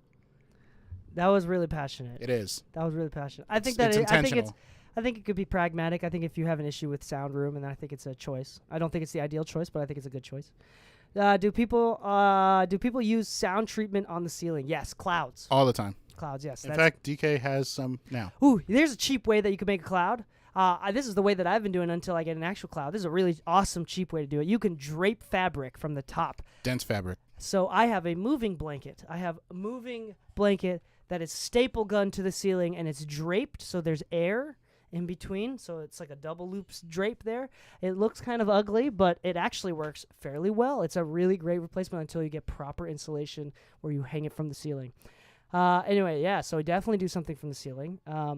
Some people swear by rugs as well. Rugs will kind of do some absorption. What you don't want is if you're in a really square room with a really parallel ceiling and floor or parallel walls, if you clap, you'll hear that butterfly slapback delay kind of thing, that reflection. It'll be like, you'll hear it really bad in some rooms. You want to avoid that at all costs. That is not good. I just got an idea for the room. What? All right. You know how we have thousands of dollars of that stupid foam? Yeah. All right. I'm just going to stack that foam on each other's faces so that it's just solid 2 inches worth of foam. I'm going to create a wood frame around it, and then I'm going to put a diffuser in the middle for the listening position on the back wall. And then I'm just going to put whatever free fabric we can get, if not free, just cheap from downtown LA. But I just found a use for that cheap foam. Okay. Yeah, add density to the back wall for deadening it, and then putting a diffuser at the listening position reflection point. Yeah. All right, that's a good idea. Yeah, actually, that's probably Try a good use for that free foam. Yeah, I think so. The only problem with foam is that it is ugly. It is really That's ugly. why I'll put fabric. I'll do a Yeah. wood frame and tighten the fabric around it. Yeah. So that's something. You know what I want to get in the future? Hmm. I don't know how this is going to work because I'm going to have to figure out how to do this with my monitors too. I'd love to get a standing desk. Okay, But the so speakers rise with you. there is a desk for that already, and I know you don't like it Uh-oh, why? because it's stupidly expensive and it's from a model desk you already don't like. But I can tell you how you can create it. I can tell you how to build it, and it would be cheaper anyways. Okay. Yeah. The one that is like that is the Argosy Halo desk. They actually have a floor standing, sitting and standing hybrid option where it actually has a Really? button and you can save presets of different heights. Wow, that's cool. Yeah. The stands, as you know, they can clip to the back of the halo. Those just stay stuck to the halo. So the only thing that changes is the legs. But you know what? How much the difference is? $1,500. Wow. I'm not paying $1,500 for motorized legs when you can buy them on Amazon for $200. Yeah, the desk that I was looking at specifically was at IKEA. It was like, or not IKEA, at Costco for $200. Yeah, guess what? You can also go on Sweetwater or Zounds or Guitar Center and buy the Gatorworks or OnStage or I forgot the other brand that does it, but they have clip-on monitor stands where they can actually sustain some pretty heavy weight. I'm wondering if it's too close though at that point. Well, at that point, you just get another desk and you put your monitors on that. Yeah. They actually now have automated monitor stands. They don't market them as monitor stands. They call them like audiophile speaker stands, but they actually have automated ones where you can actually hit a button and it'll change the height in case you want to listen while standing or listen while watching TV. There's let's see, mini cube speakers. Thoughts on the chaotic eyeball? Do people use sound treatment? You two are some distinguished gentlemen. Yes, very distinguished. Yes. What are your thoughts on the use of a sub pack as an alternative? Actually, I've so never used sub pack, especially for have. mixing. You have? I have. Have you mixed with it? Yes. How did it turn out? There's a slight. Okay, you know how drummers can hear like a 7 millisecond delay in the audio interface? Like you have to be at 32 buffer for a drummer sometimes. It's one of those things. Like There's a delay? there's a few milliseconds delay and it bothers the living shit out of me. But I have actually heard it with other devices outside of that, because I think there's a way to like link it up to your phone or whatever. I forget how my friend had it synced up because he does mix with one. He says he doesn't really mind it. He's really feeling for the transient. That's what he's feeling for. Now that's assuming that the transient response on it is honest. But the funny thing is we don't listen with a sub pack. So it's one of those things that it's really hard to justify because you don't listen with a sub pack, you know. But when I heard it on the phone, however he had it connected, it seemed to be synced up better, and it was actually kind of an experience. I think if I was mixing for the experience, I would enjoy the experience of mixing with it. I kind of see it like that too. Yeah, I think so. I think it would definitely be more of an experience than it would be useful for mixing. And let's see. So that's kind of the answer on that one. Do you guys have an episode on how to have a fast, effective workflow for mixing?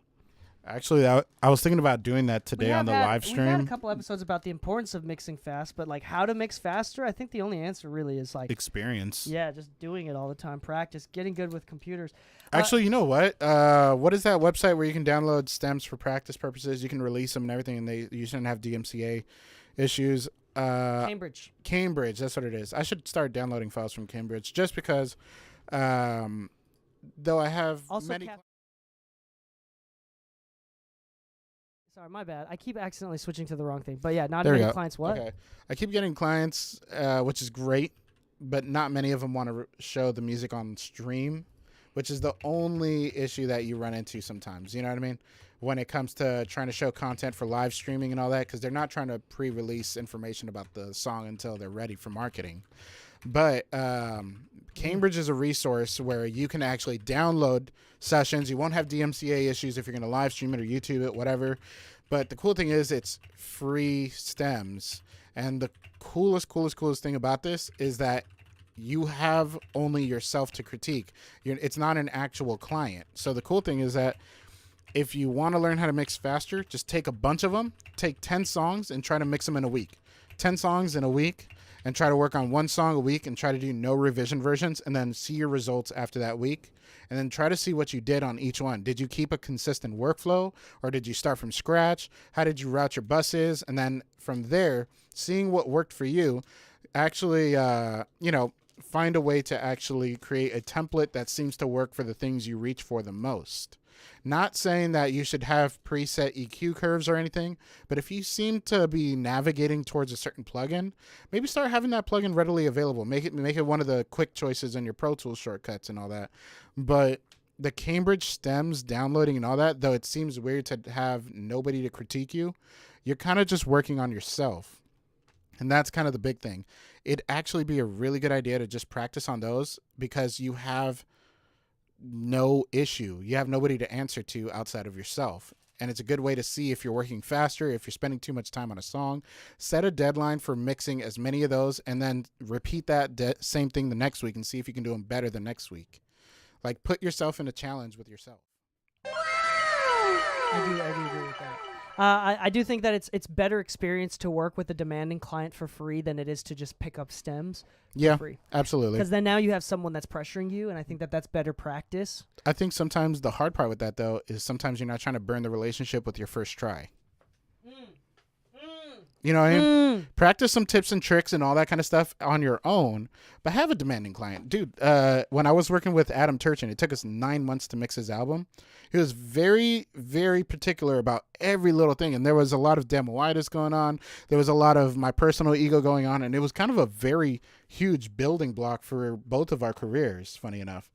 But I actually keep that album hanging in the studio because it actually meant that much as... Don't let your ego take over you. Sometimes your client is just right. But sometimes you also have to put your foot down on certain elements and this and that. But it didn't actually help me get faster. It helped me get better. And then from doing that for so damn long, I never wanted to spend so much time on a mix ever again. I just kept going faster and faster and faster and faster. But that was a nice little reminder project. A demanding client will help you push yourself into a better quality. Setting deadlines for many projects will help you get faster. But those two are not, Mutually exclusive. Yeah, exactly. They're two different things. You want to get faster, you can get faster. You want to get better, you can get better. But the way you go about each one of them is different. All right, I want to play with my new keyboard. So yeah. So I think we're gonna take it off. I think the scheduled episode for tomorrow is about. Is another one, the second one that we did a couple weeks ago, which was how to find new clients. So tomorrow's episode is how to find new clients. Oh, wait. January 25th. Sorry, is how to get paid as an artist. That's good. Well, how to get paid as an artist. Why do artists fund everything is tomorrow's episode. So we recorded that a couple weeks ago, I think. Yeah. So that'll be a good one. That's coming out on YouTube as well as on podcast. I just need to confirm that it's actually going to happen. Oh, look, it's our face. Yeah. And we're live. We are live on YouTube as well. All right, that kind of sums up the stream, to be honest. I don't really know anything else. If you're watching and you want to subscribe on YouTube to make me, just feed my ego a little bit, I think that's the main reason. Yeah, I'll try my best. Is that a black and white DK head? It is. That person paid to modify one of your emotes. Does that mean it's modified for me too? Nope. It's just for that them. person. Yep. What the heck? Yeah, congratulations. You're not in the loop. Oh, that's my favorite emote. Like the aggressive. I like my Nezuko with a gun and sunglasses. It's the most extreme Nezuko I've ever seen. Actually, no. I've seen some people doing some weird things with Nezuko. Y'all should stop. She's innocent. She's not your toy. I don't know. I don't want to know what that means. Yeah, some people are getting some weird tattoos on the internet, and it's just weird. Okay. Yeah, it's just weird. Tomorrow's episode already looks like it's drafted. It's ready to go, I think. It just needs to be scheduled out. Oh, yeah. It's already ready to go. I like all your faces. Yeah, recently I've been putting faces on the videos, on the covers. This is a tip from... Hold on. This is a tip from... Where's the play button? Oh, there it is. A saucy. 1, 2, 3. Yeah, it's a tip from some marketing dude that said it's harder to get more initial plays when you put your face on different things. Yeah. But it's easier to build a relationship because they recognize your face. Yeah, that's unfortunately something I've kind of learned about the streaming side of things too. I did notice, like, I've been looking into different people's channels and trying to, like, awkwardly, stalkingly study them in a way that I can further understand what is it exactly that attracted me to them. Yeah, like, why do you keep watching that channel? Yeah, and then how can I improve my channel in doing what I've learned? Yeah, also, on that note, Kid in the Box wants to be one of our interns. So we need to figure out a time to... Kid in the Box, are you still in there? Are you still in stream? If you're still in stream, say hi, and then let's schedule a time right now. Isn't that a song from Alice in Chains? Man in a Box. He's here. Man in a Box. Man in the Box. Yeah, so he's a kid in a box. I'll be the man in a box. Actually, yo, are you close? Do you want to meet like right now? And if so, I'm going to meet with the landlord right now, actually. She texted me asking me if I was on site, and I think she wants to talk more details about the room, about locking it in like today. Wow. Yeah. That's fast. Moving fast, baby. I don't take time to make decisions. Just trust your gut and move forward. It's always worked out for me. Kid in the Box, I'm like 30 minutes from the studio, but I can head there right now. Do it. Do it. Do it. If we can meet before 5, that's Do it. perfect. Because I'm done for the day, honestly. I'm just going to be twiddling with my fingers and playing with my kids. And actually, honestly, I just got to have my meeting and then go do Twitch stuff. I'm going to go Twitch with myself. I'm gonna do it live when my actual parts come in, when the Underglow RGB stuff comes in, I start soldering stuff. I'm gonna invite you over. We should just talk while I'm building this keyboard. Oh my God, yes. Wait, when does it come in? Probably not for a couple months. Like, I'm not gonna get all the parts, like everything, including the cable and the keycaps, and I got the switches. And look at this. Even so underneath. Oh, so these things are called the stabilizers, or stabs for short. So if you look, hold on. I got spare keycaps. Like, I can make another one of these basically with an acrylic case. But hold on, let me pull this off. So if you look underneath, so these are called stabs. This is how far I've gone, okay? I like how it's called a stab.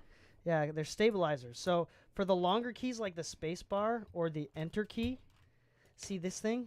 Yeah. On the sides of the switches, you can see them. If I go real close here, let me turn off the light so you can see it a little bit better. See those little side ones right next to the switch? So it's this metal rod that you can see like here. It's these rods that I were playing with earlier. And it allows it so no matter what side of the space bar or these longer keys that you click on, no matter what side it is, it pushes down evenly. I have these custom super nice stabs. Guess what color they are? You're going to love it. Pink. They're purple. Ah! They're like a translucent purple. I'm going to save these for my nice PCB, so you screw them into the PCB. This one are called plate mount stabs. All right, anyway, really, really nerdy stuff we're not going to talk about. But with this one, it comes with a set of stabs. I'm probably going to put it on this one and fiddle around with it. And this is also what's called hot swap, so you don't have to solder the switches in.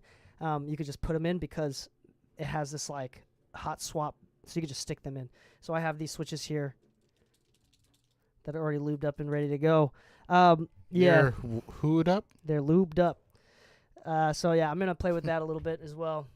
But anyway, yeah, when I'm building it out, like, honestly, I'm going to stream me building and modding this keyboard just, like, for the sake of, like, having a conversation. Because it's a pretty tedious, like, 2 to 4 hour thing. Like, I'll break open each individual. I'm going to do one right now. Check this out.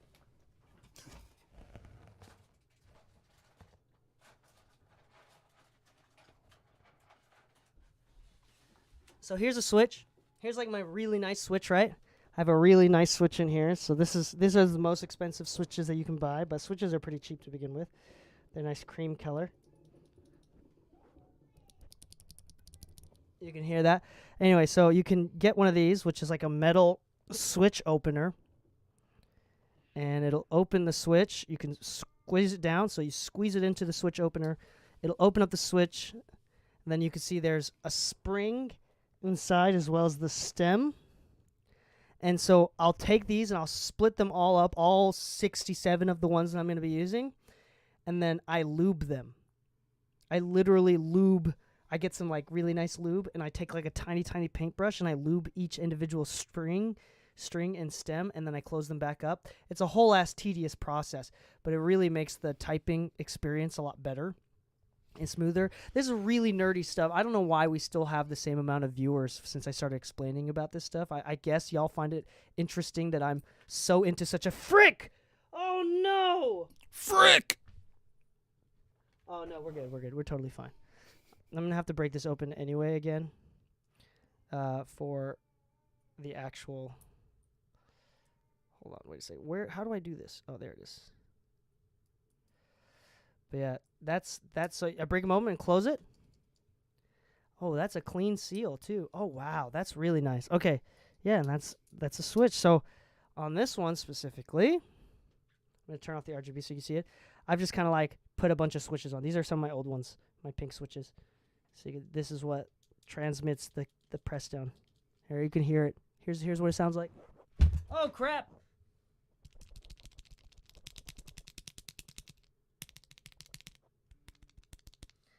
I don't know if you can really hear that, but it's going to be really dope typing experience. All right. Anyway, I'm really excited about this keyboard. Can you tell? Yes. I'm a freaking nerd. Anyway, I'm going to probably sign off the stream now. I'm going to let you go back to the studio. Enjoy yourself. Peace, y'all. Thank you so much. Happy mixing, my friends. Stay saucy. Lodge says, yo, DK and Lou, any budget chair recommendations? Just got moved in. Yes, I will send you my recommendation via text, as I got mine at Office Depot for about $100, and it's lasted me 4 years without any deviation in quality, and it feels better than the Herman Miller ones. Yo, Kid in the Box, can you text me? Do you have my number? And can you let me know if there's a man in the box? I'll send you my number via Discord. Just call me when you get here. Text me when you get here. Text and call when you get here. Yeah, 5 should be good. If you got smoke signals, that too. Don't. All right, peace, y'all. Happy mixing, my friends. Stay saucy. Enjoy yourself. Stay away from that girl that's hurting you so much. I don't know why you're still hanging out with her. Peace, y'all. Tóxica.